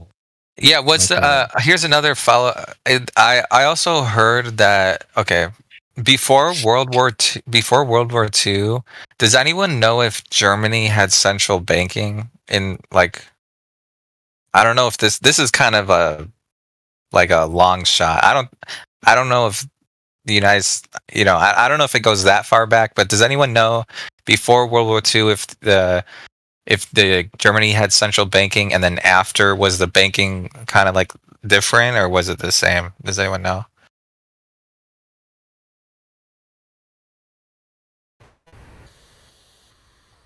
I don't know, but I think that entirely World War II was funded by those people. But I'd have to this is stuff I looked at like 15 years ago. You know. Yeah, like this was. You like both sides of it, or just one side though, like funded? I think both sides. I think anything happening on a global scale is funded by one group. Right. Okay. Anyways, but yeah. Anyways, Ruhif, are you still there? Yes, I am. Well, welcome back, man. Welcome back. Okay, so okay, let me ask you a different question. Do you think that you are fully convinced? Because earlier we were talking about how science doesn't prove anything. So, are you fully convinced that the Earth is a spinning sphere, like 100%? Yes, my level of certainty is 100%. Yes. Okay, but why? Why isn't there? Why don't you say it's been proven then? Those two things are different. Science cannot prove things. Logically cannot do it. You can't. So why do you believe it? It has reached my subjective level of my subjective threshold of what I consider 100% certainty. Consider it okay. So even though you would never. Wait a minute, but according to that, you would say that the globe has never been proven? Yeah, you can't prove, you can't put it into a logical syllogism, anything that makes an inductive leap. You just can't do it. Would you? Okay, but would you ever say those words out loud? Like the globe has never been proven. Yes. The Earth. Would you like has never been proven. Yes. Would you like a soundbite? The globe has never been proven. Yeah, the globe has never been proven. Right. Okay, there it is. So, okay, now how about gravity? How about gravity? Yeah, so basically, you can't prove anything about reality. Sorry, go ahead. You can't prove anything about reality. You can't put it into a logical syllogism, any explanation that makes some kind of inductive leap. Welcome to Flat Earth, my friend. Okay, thanks, Kimbo. Okay, wait. wait. Even including gravity. Wait, can you say? Okay, anything. Yes, you can't prove anything about reality. Wait. We could be brains in a vat being fed every stimulus or everything. You know, you could be that. That's logically possible. Wait, hold on. Isn't the idea or claim? Actually, it is a claim. The claim. Nothing can ever be proven. That's a claim, right? It's a claim, sure, but we understand logic in that I would be affirming the consequent if I said that it proved things. Yeah, but so it is based on logic, yes, and logic is axiomatic, yeah. Oh, okay. So wait. So even though saying that nothing can be proven is a claim, which never that claim, because as you said, the globe has never been proven. Likewise, gravity has never been proven. But if you go one step higher than like the specifics, it's even the general concept of nothing can be proven. That itself has never been proven. Yeah, because you'd be committing a logical fallacy. You can't go beyond logic. Okay. How do you validate logic? You can't validate logic. It's just it's axiomatic. So like so if someone so how about if you measure your height, for example, like what would you'd say that can't be proven, right? No, that's the measurement. When I say science can't prove things, right? Science provides an explanation or a description of reality, right? To come up with any sort of explanation or description, you have to make what's called an inductive leap, right? So you say, this is what I see. I am going to suppose or guess or, hypothesize something. Once you do that, once you make that leap, you can't go the other way. I could probably put that better. I could probably phrase that better. Yeah. Try again one more time, just so I can. I think I heard you. So if I see something about reality and I try and explain it, I say this could be the explanation. All right. So I look at a bunch of white swans. Okay. I suppose that all swans are white. Okay. Once I've done that, I can't sort of go, all swans are white, therefore I'll never see a black swan. Like I can't deductively go the other way and have it valid. Fuck it, I think I messed it up again. Like it's. Okay, so you would never, based on your own observation, you would not rule it out. In other words, you're talking about ruling out a certain possibility, right? Yeah. To my threshold, yes. My threshold for believing something with 100% certainty is subjective, right? That doesn't. You're kind of equating that with proof. Okay. Wouldn't you say that if you measured your height, that you have proven it, right? Like with a ruler. I don't think we're talking about scientific proof, so proving something about reality. You're just making a measurement. Yeah. Okay. So, like, if you're talking about science, when you're talking about cause and effect, is that what you're getting at? So it's not a scientific question. Explanation. Yeah, explanation. So a model or yeah. Okay. Do you really need a model to? But let me ask you a different question. Since you agree that measuring a height, that's not that falls into a different category. Like it's not proving through science; it's just a measurement. So, do you agree that it can be proven through measurement? Sure. Yeah. Is that proof? Yeah. I don't know what it's proof of, but it's a measurement. Like. But don't you agree? But don't you agree that measuring your height would be proof of a measure? Like it would be, even though it's not science, it's not cause and effect related. It's not an explanation, but that inch, it would prove how tall you are, right? Like I just don't understand the word. I don't understand why you've used the word proof in that. It's just a measurement. You measured it at 6 foot or whatever. Yeah, but I mean, like for example, would be like if you said that you're 6'3", but you're actually 6'1". Someone would come up to you and say, "Hey, you're not actually that tall," and they'd say, "Oh yeah, prove it." And then the other person would be like, "Okay, I'll just measure you." You know what I'm saying? It'd be like an easy way to respond. Right, but that second person, why is their measurement correct or not correct? Oh, you mean? You're saying if two people measure the same person, then why would one person have a different measurement? Is that what you're asking? Yeah, like why does the second person, when you said prove it, right, and the second person does a measurement, they're just doing another measurement. Like it would have the same possibility for error. Oh, I see. So you're saying there would so based on each measurement that has been done, you would say it doesn't prove it because there is always a margin of error for even no matter how many times you measure your height. You would say you're not exactly 5'3" or 6'3" or whatever because there's a margin. There's always an error. Yeah, but I still don't understand why use the word proof. I don't understand the context of the word proof. You're just making a measurement. Okay, so a measure how is a measurement not proof though? Like I don't understand because it's objective, right? It's just a measurement. Yeah. Like if anyways, what was I getting at? Okay, so you agree that nothing can be. Oh, let me ask you a different question. Do you believe that that measurements cannot prove something? You can't prove anything at all about reality. You can't make that inductive leap and say this is the explanation.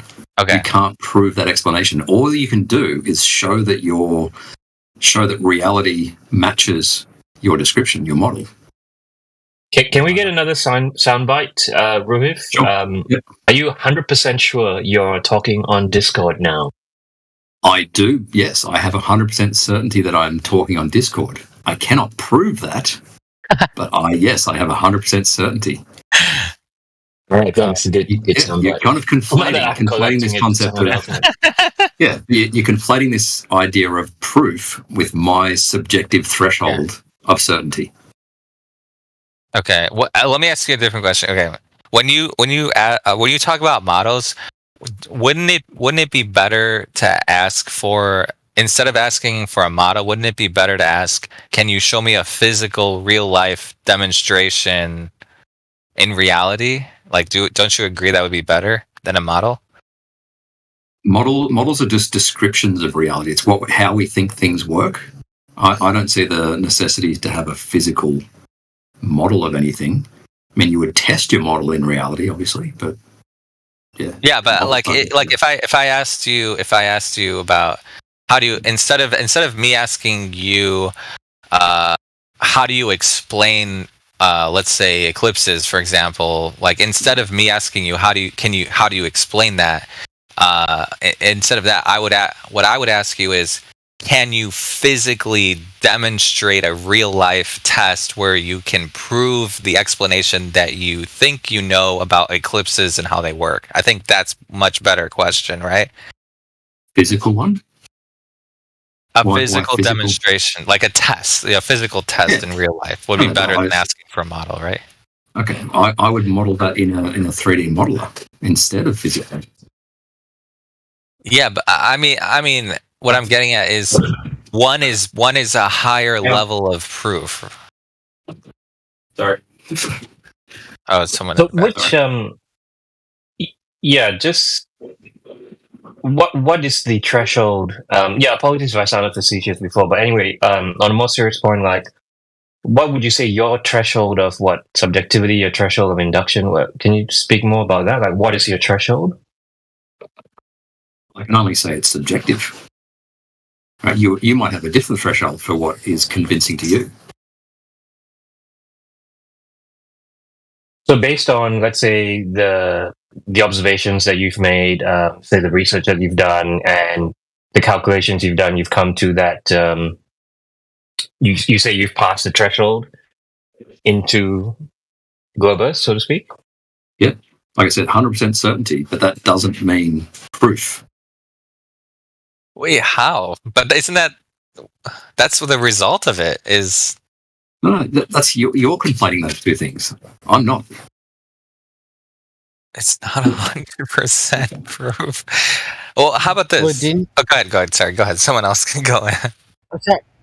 I heard him say something about brain in a vat earlier, right? Or someone did. Yeah, that's me. Right. So that implies less than 100% certainty as far as your existence, right? But you're saying you're 100%.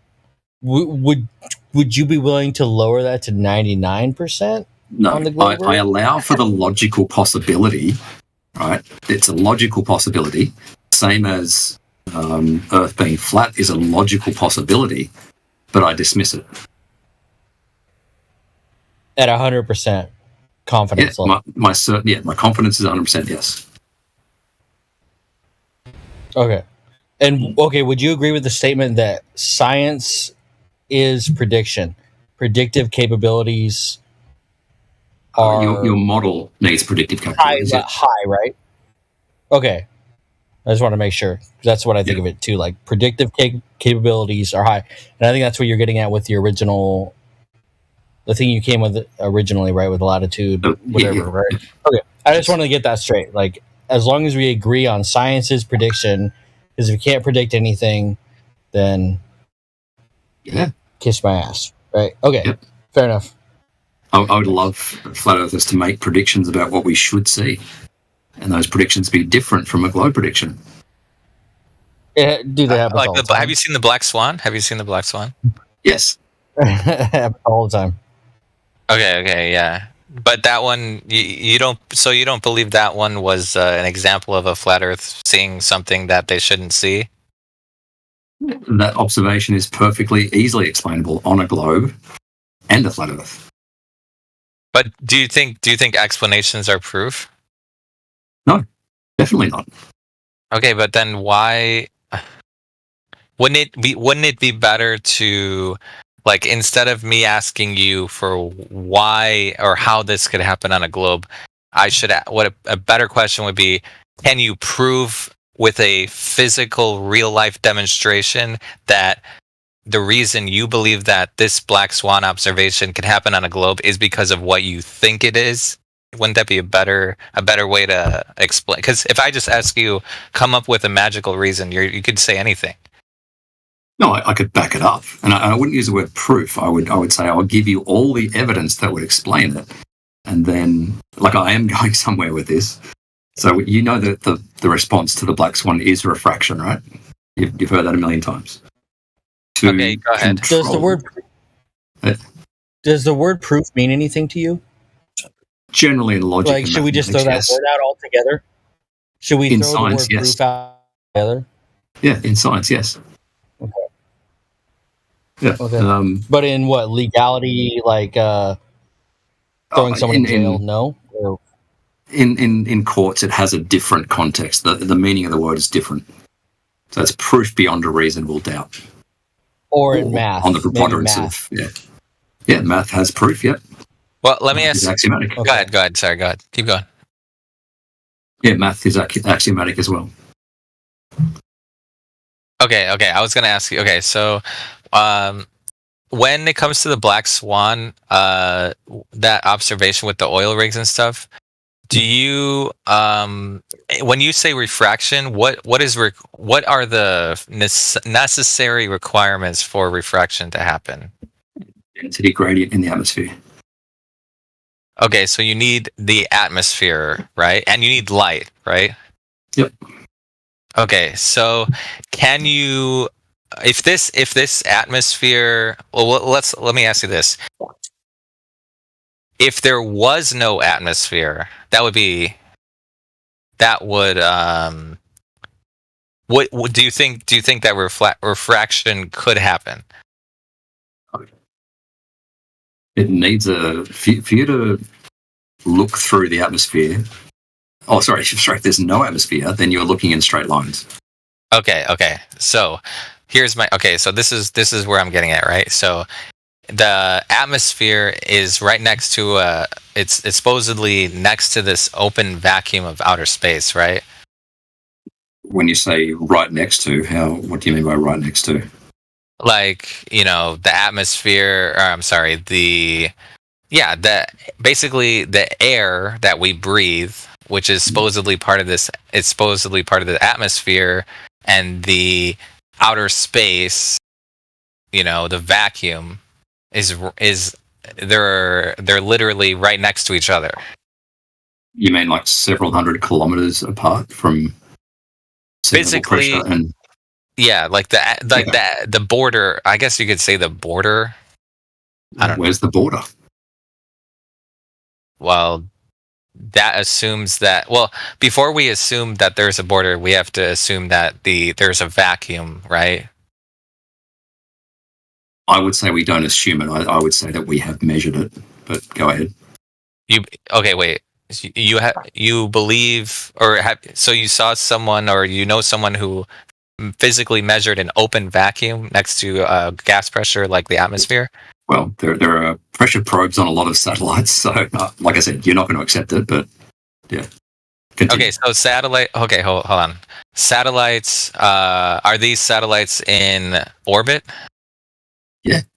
And orbits require gravity, right? Yep. Okay. Well, let me ask you this. When a scientist is trying to prove gravity, or I'm sorry, I guess you could say, right. Well, let's just say they have a hypothesis for gravity, right? And they're trying to provide evidence. In my words, prove, but you would say get evidence, right? Do you believe that they can actually provide sufficient evidence? Like, do you think there's actual scientific evidence of gravity? We're going to very much disagree on what scientific evidence is, I think. I would say yes. Yeah. And we're talking mass attracts mass, or? Go ahead. Yeah, so Cavendish, obviously, mass attracts mass. Okay, and so in that experiment, what is the cause and effect? The independent and dependent variable. In Cavendish, I think it's the mass of the two weights they change, and then the effect on the torsion rod. I'm not a huge Cavendish knowledgeable person, but yeah. Go ahead. Sorry. Go ahead. I don't know a huge amount about Cavendish, but it's an empirical fact that mass attracts mass. Don't you think it would be better if Cavendish used the actual Earth, like not just like the weights? You know what I'm saying? Like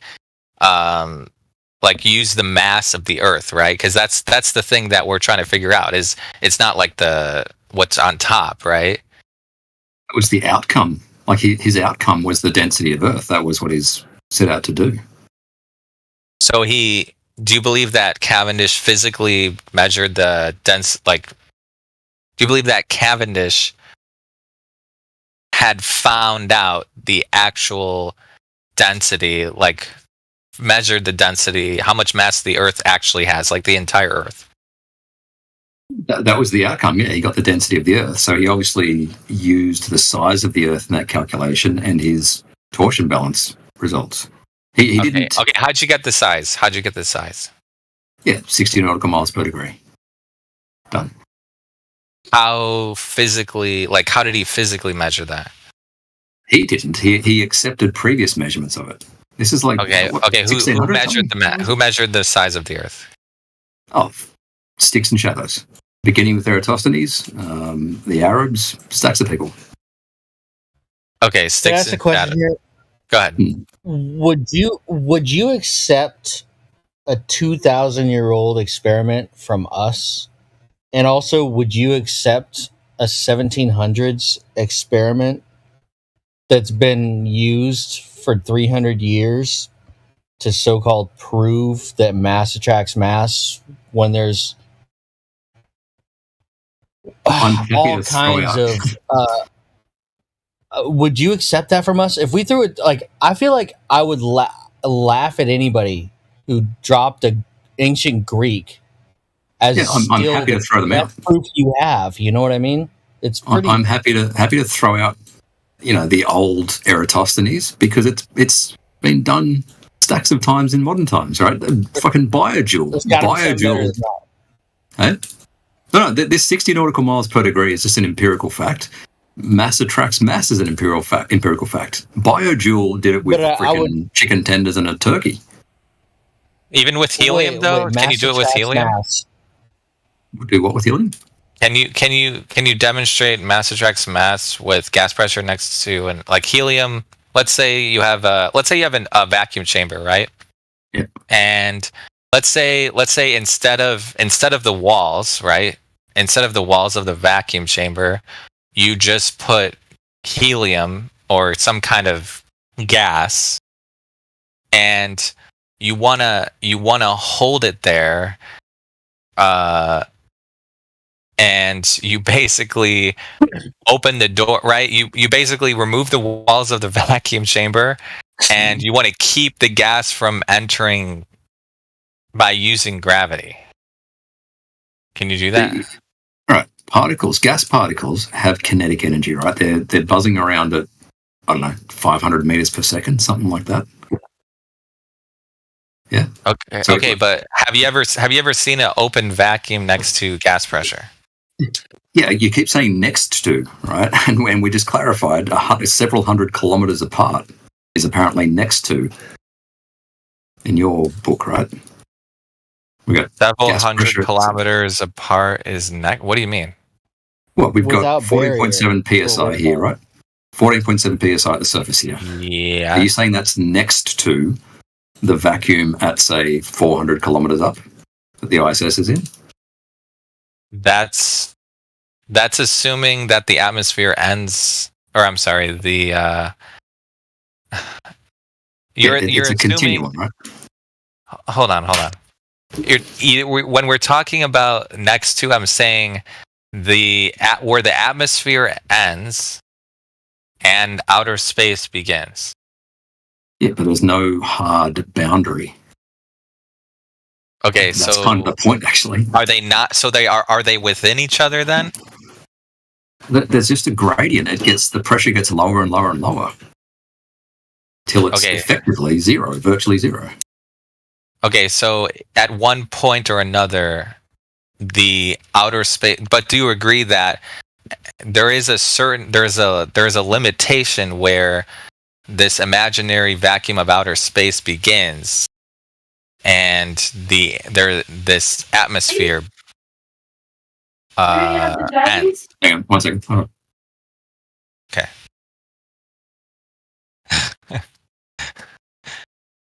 All right, sorry.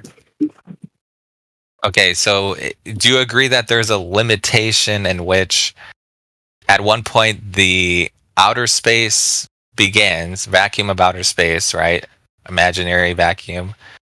That begins, and then that's where also the atmosphere ends. Do you agree that there's a point at which there is no more atmosphere?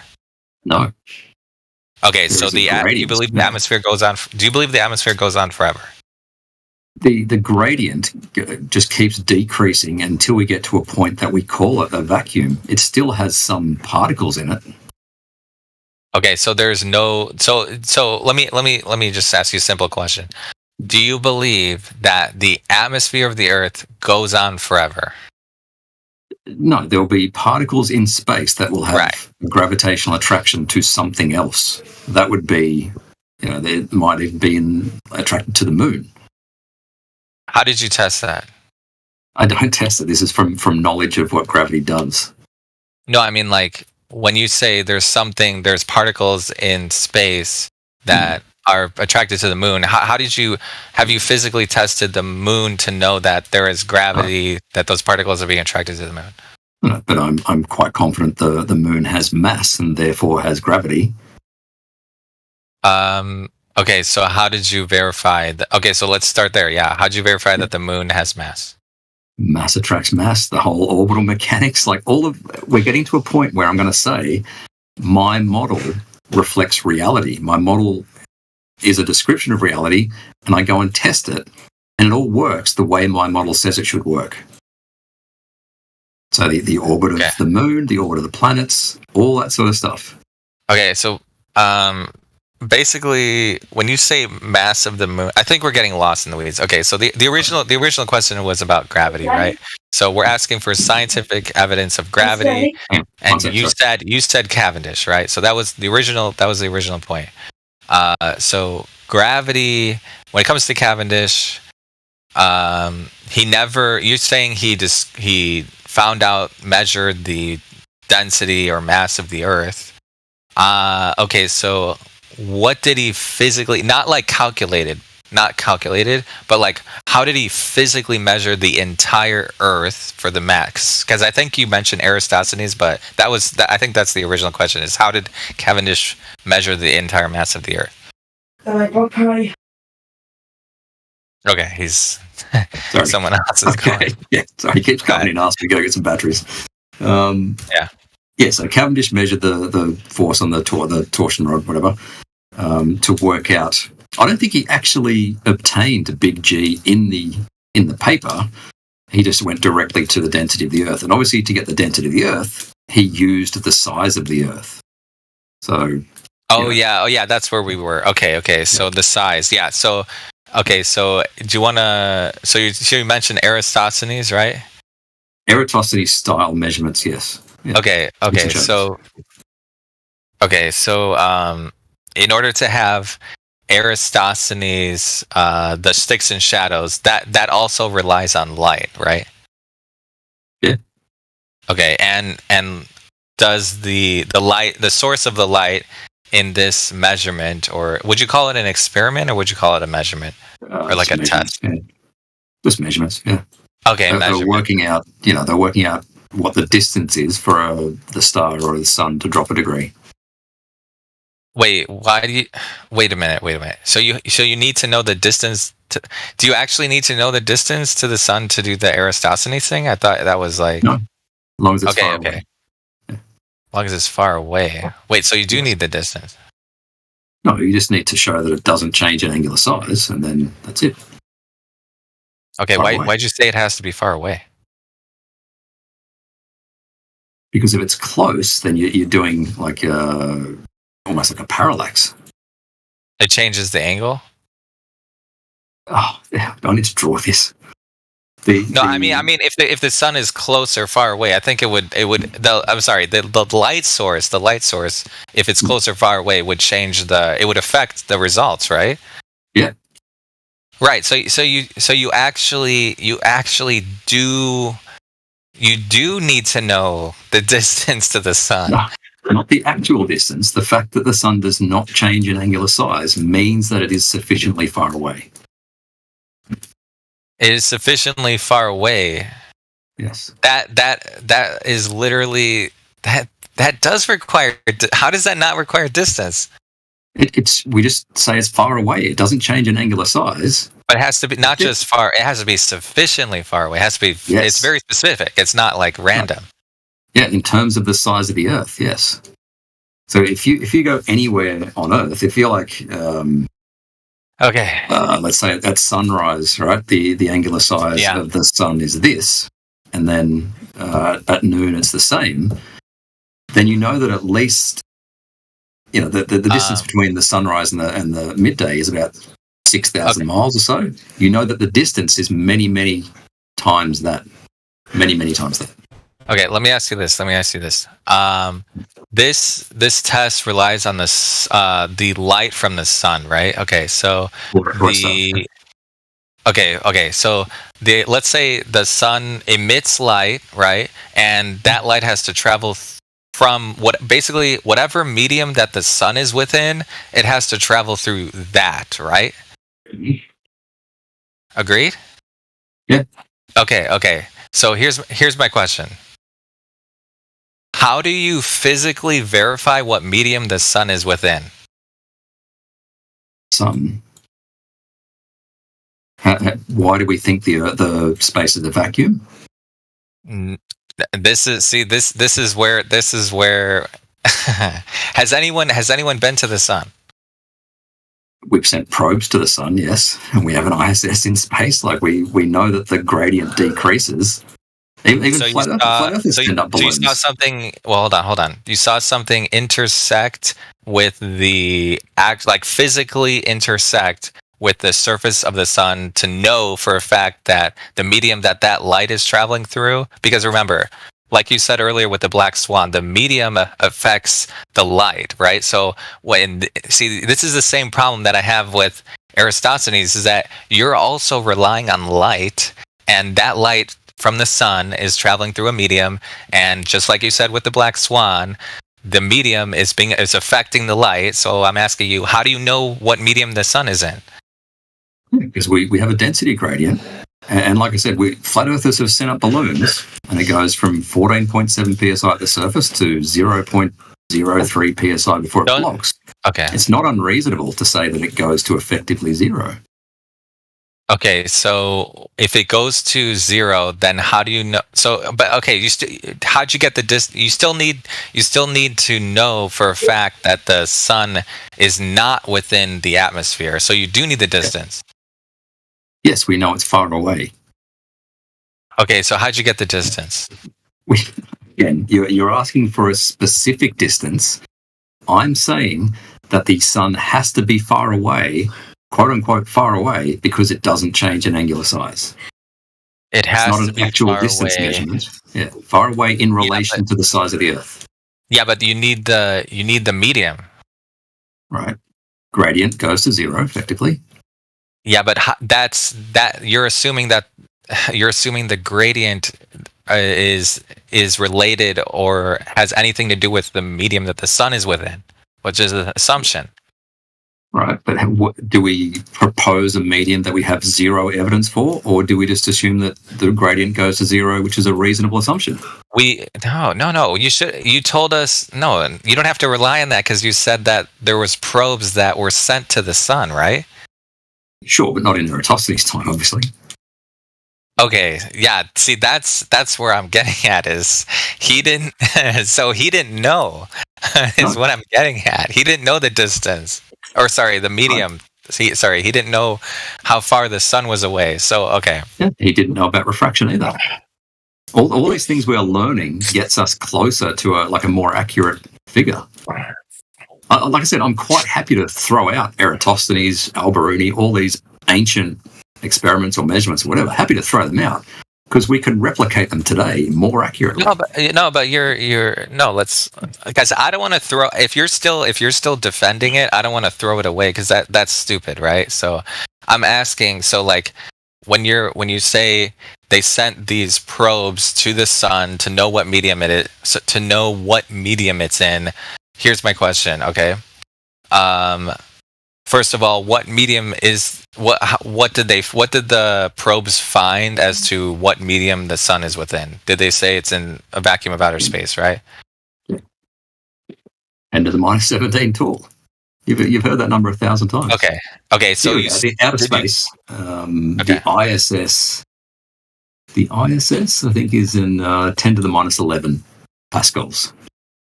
Wait, hold on. The probe that they sent. Okay, did you see physically? Do you know anyone who has physically seen a probe intersect with the surface of the sun?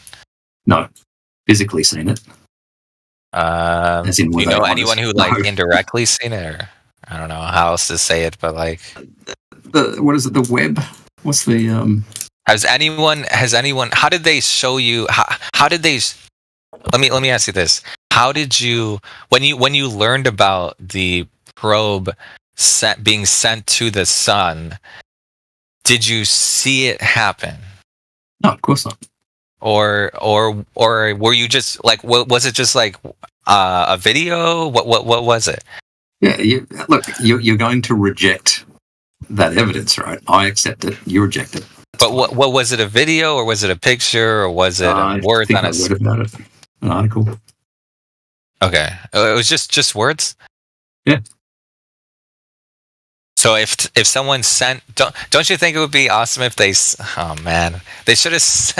Why wouldn't they? Well, I guess it would be kind of hard to take a picture of this, but if they sent something and it landed, so it said in the article, it said that something landed or hit the sun, right? Wouldn't say landed, yeah. I think it did a bunch of orbits of the sun, and then its orbit sort of led it into the sun, and it sent back pictures or something. I can't remember, ages ago.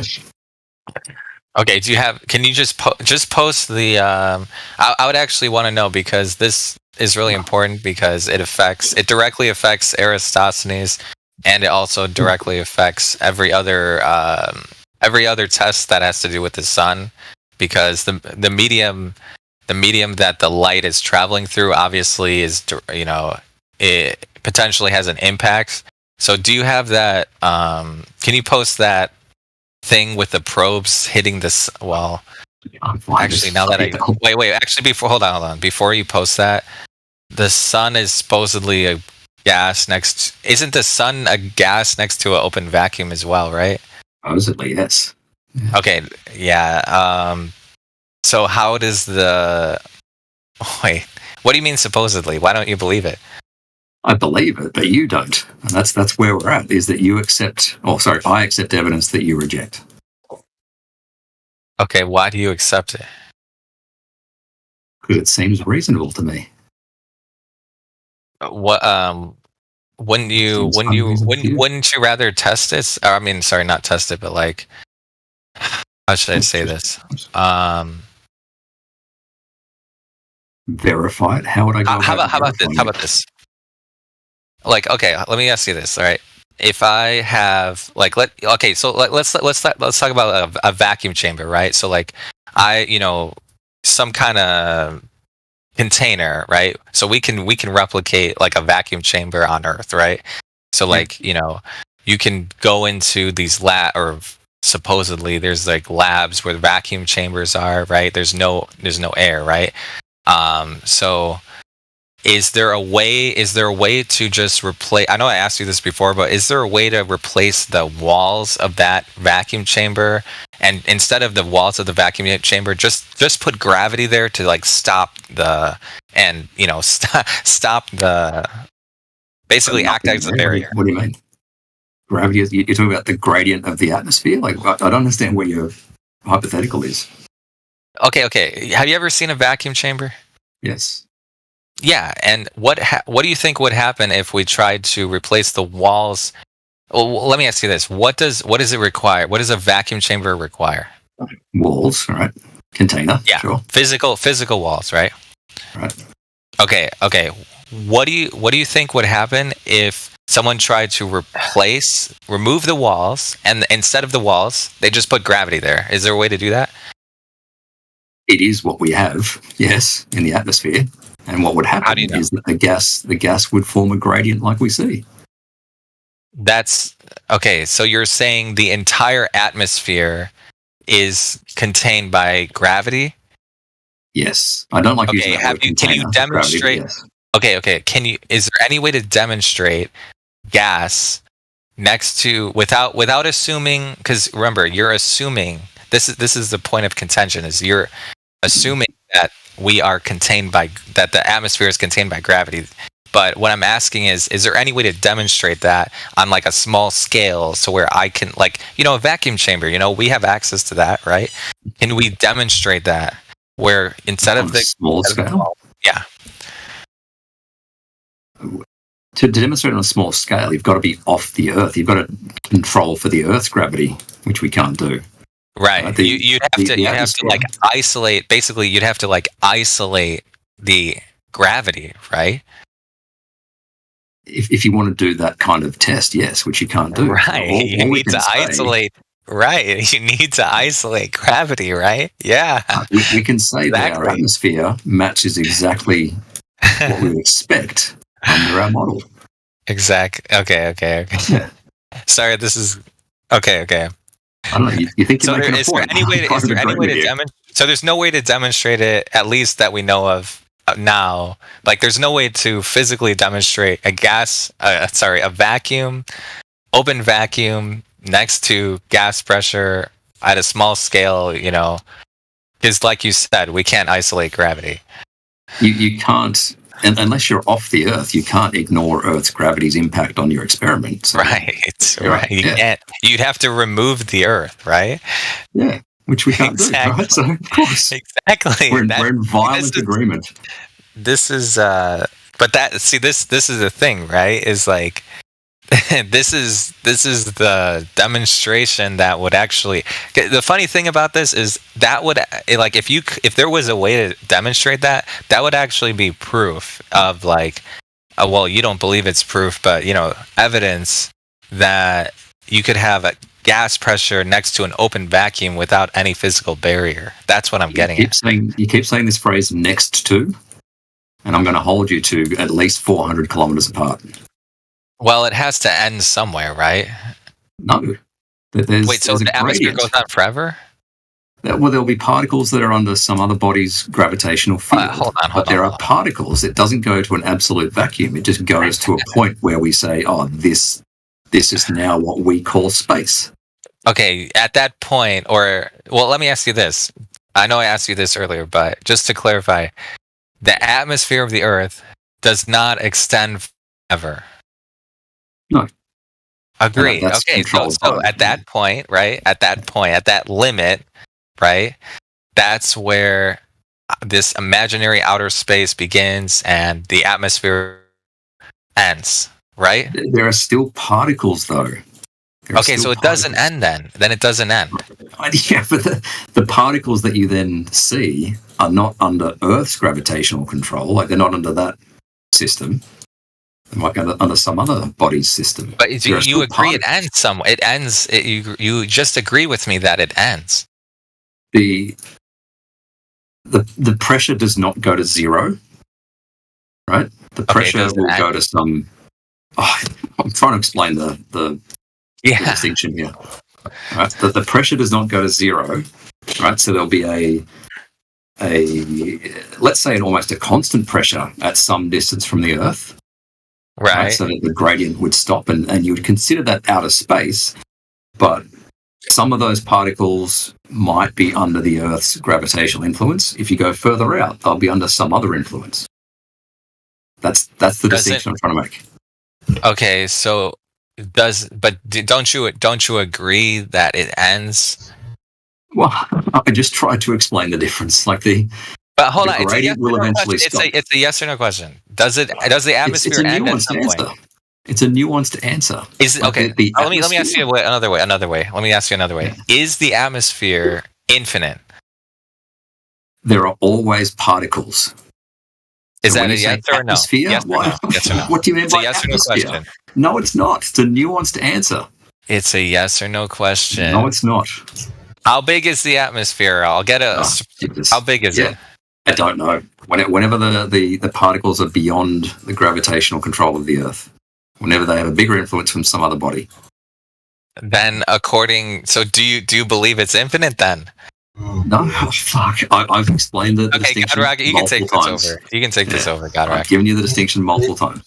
I just don't see where there's no evidence for anything he says. It's all philosophical. It's no evidence whatsoever for any of what he says. He's just making this stuff up. Can't prove any of it. Can't observe it. He's just saying this exists, that exists. I mean, it's a cool story. I'll give him that much. It really is. I mean, it does grab the minds of the innocent that don't know better, and to believe something that can't be proved, can't be observed. It's just a story. And I guess if you want to listen to it, go ahead, but there's really no evidence for any of it. He can't produce any evidence. He can calculate this or calculate that and give you reasons for why this and that happens. But you think he's been there and seen that and knows any of this stuff to be absolute truth? No way in hell. So I don't get why it's even a topic for discussion. It's just fantasy. That's all it is. And there's no way to prove it to be anything but that. There's no physical evidence for any of it. Sorry, Rip, but that's the reality of what you're talking about. It's a cool story. I'll give you that much. And, you do have a way of speaking that makes these people think that you've got all this knowledge and, all this information. If you could actually show and prove it and have some kind of, hypothesis, scientific method that proves these things to be true,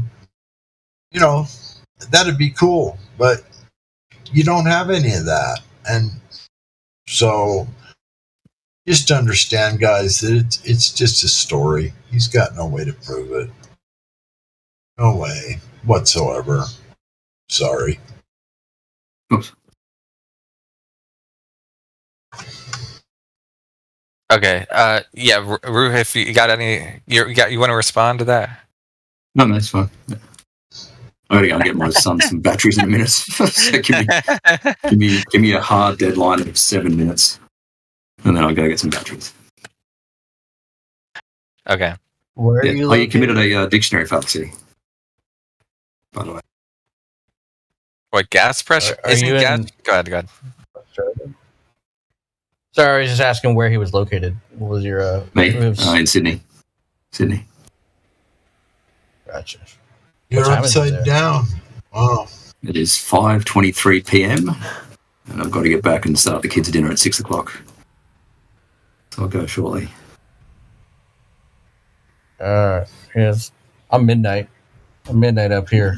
I'm midnight on the top of the world, where I stand right side up. The blood rushes from my head. I don't know how you deal with the blood rushing to your head all the time, but probably why I'm a glober, right? All good. Too much blood in the brain, which is as bad as not enough oxygen, right? That's too much spin, man. Too much spin. I don't know what goes on down there, man, but it's got to be crazy. Same thing that goes on here. It's all the same. Yeah. We all live in the same place. That's why everything's the same everywhere. Think about it, guys. It's no different there than it is here. I'll be right back. Be right back. Yeah.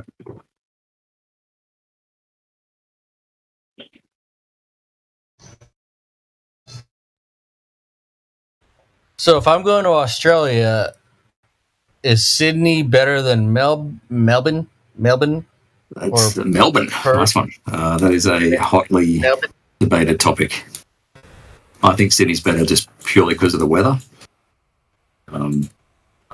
People say that the nightlife's better in Melbourne, but I'm old. I don't give a shit. Now that's good conversation there. Now you're talking about stuff that's real. You know? This is useful. Like this is useful for me in the future. Yeah. This is good. This is good information. Yeah, I've never been to Australia. I don't know what it's like down there, but if you're telling the truth about the weather and whatever, yeah, that's cool. I'd love you to be educated on the way it is in Australia, because where I live, it's totally different than it is there. That's a big, dry, flat continent. The way I see it, I mean, that's just the way it appears. A lot of desert around the coast. Were you in Utah? Tropical. Yeah. Yep. You're in Utah, right? Yes, sir. Yeah. Utah's awesome. I just got back from Park City, so. Oh yeah, Park City's beautiful. Is there still snow on the mountain? Where were you? Very top. Yeah. But we went up to that Olympic Park, and we did it with my kid, and we did the tubing and watched people launch off into water and stuff like that. It was It was really, really nice. Somebody's built the very first water jump up in Nordic Valley here above Ogden, and we had a big event that we did, and now this was like 1976 or 7, somewhere around there. Did you say 1976? No, 1976. Okay. We were doing flips off a big water ramp that we built and into a pool of water. An exhibition, freestyle skiing exhibition. One in Park City is much larger, and you fly a lot higher. We were, we were just kids. They built it for the Olympics in the 2002, right? Yeah. Most that was taking place up here was like flips. Up there, they're doing triples and triple twists, and oh my gosh. Dude, there were 4-year-olds. I swear to God, there were 4-year-olds launching in the water, like off these what? Yep. I bet the tubing almost screamed on the tube. I'm watching 4-year-olds jump in the water. No. Amazing. And Park City's got some really good, training stuff for the Olympics. That's the Olympic training place for the American Olympics team. They got the bobsled. They got the big jumps where they fly. They got the 90 meter. I can't remember the lengths on the meters of the jumps, but yeah, they got all that stuff there. And well, they had you the can Olympics even do the bobsledding at that Olympic Park. Like, what's that? You can do the bobsledding and the zip lining and at that Olympic Park. Like they'll let you do that, or a version of it. Not the cool one. Right. But you can get in a bobsled. You just ride, right? There's a person that steers it, not you, right? Yeah. Yeah, exactly. You go up on a ski lift, you come down. It's just everything's pretty chill, but like it seems like it could go wrong. You got to sign a waiver. So right. That sounds fun. I mean, it really does. I mean, I'd love to ride that bobsled down there 60, 70 miles an hour. Who knows how fast they're going. Just people riding, In the Olympics, I think they were going, maybe close to 100 miles an hour even. I'm not sure. I can't remember. But it's crazy. I mean, that thing turns sideways or gets upside down. People can get hurt or they get launched out. I mean, it's dangerous. It's an amazing place. They've got a lot of cool stuff there.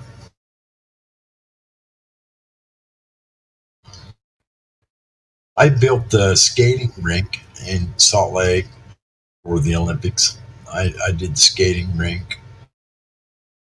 Super flat. That's what it's called, the concrete. With the laser screed. All that kind of stuff. It was fun. Yeah, no doubt. It worked. Looks like Ruhif conceded and bounced, and I'm going to take that as a victory. Well, I mean, if you just think about it, dude, you can't prove any of that stuff. It's all just philosophical. Nobody knows what's going on out there. Yeah, he said it comes down to basically like he trusts those sources, right? And literally, this entire argument comes down to trust. He's being sources, paid to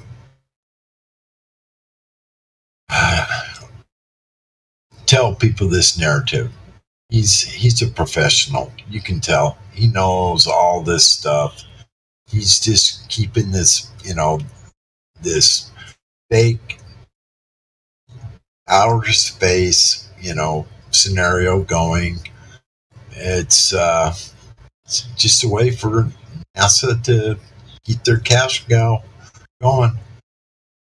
There's nothing real about any of that stuff. Nobody knows. Nobody's been there. Nobody can prove anything he's talking about. There's just no way. Shit. Nobody's even been to orbit yet. I mean, people think they have, but they haven't.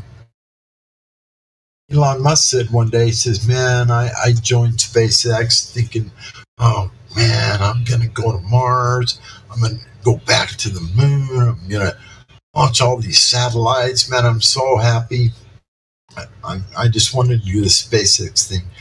And he put his head down and he said, and then I find out, here it is, 2019, and no one, no one has even into orbit yet.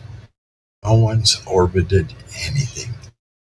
How do you orbit a flat plane? You can't.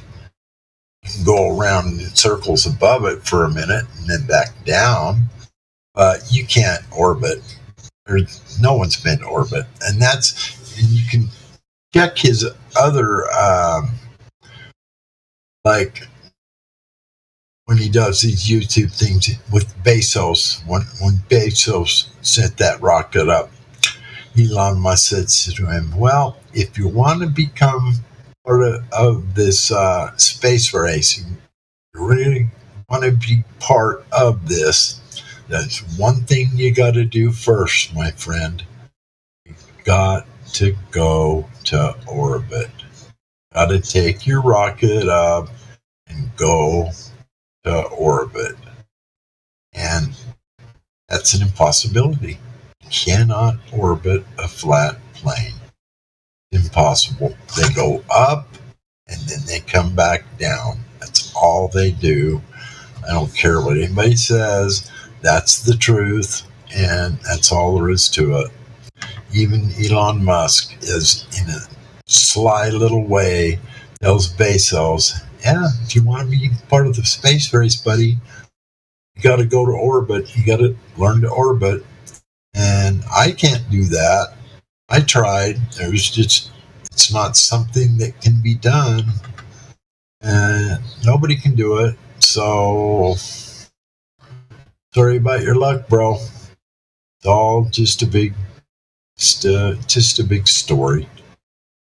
It's all a fantasy story, guys. Sad.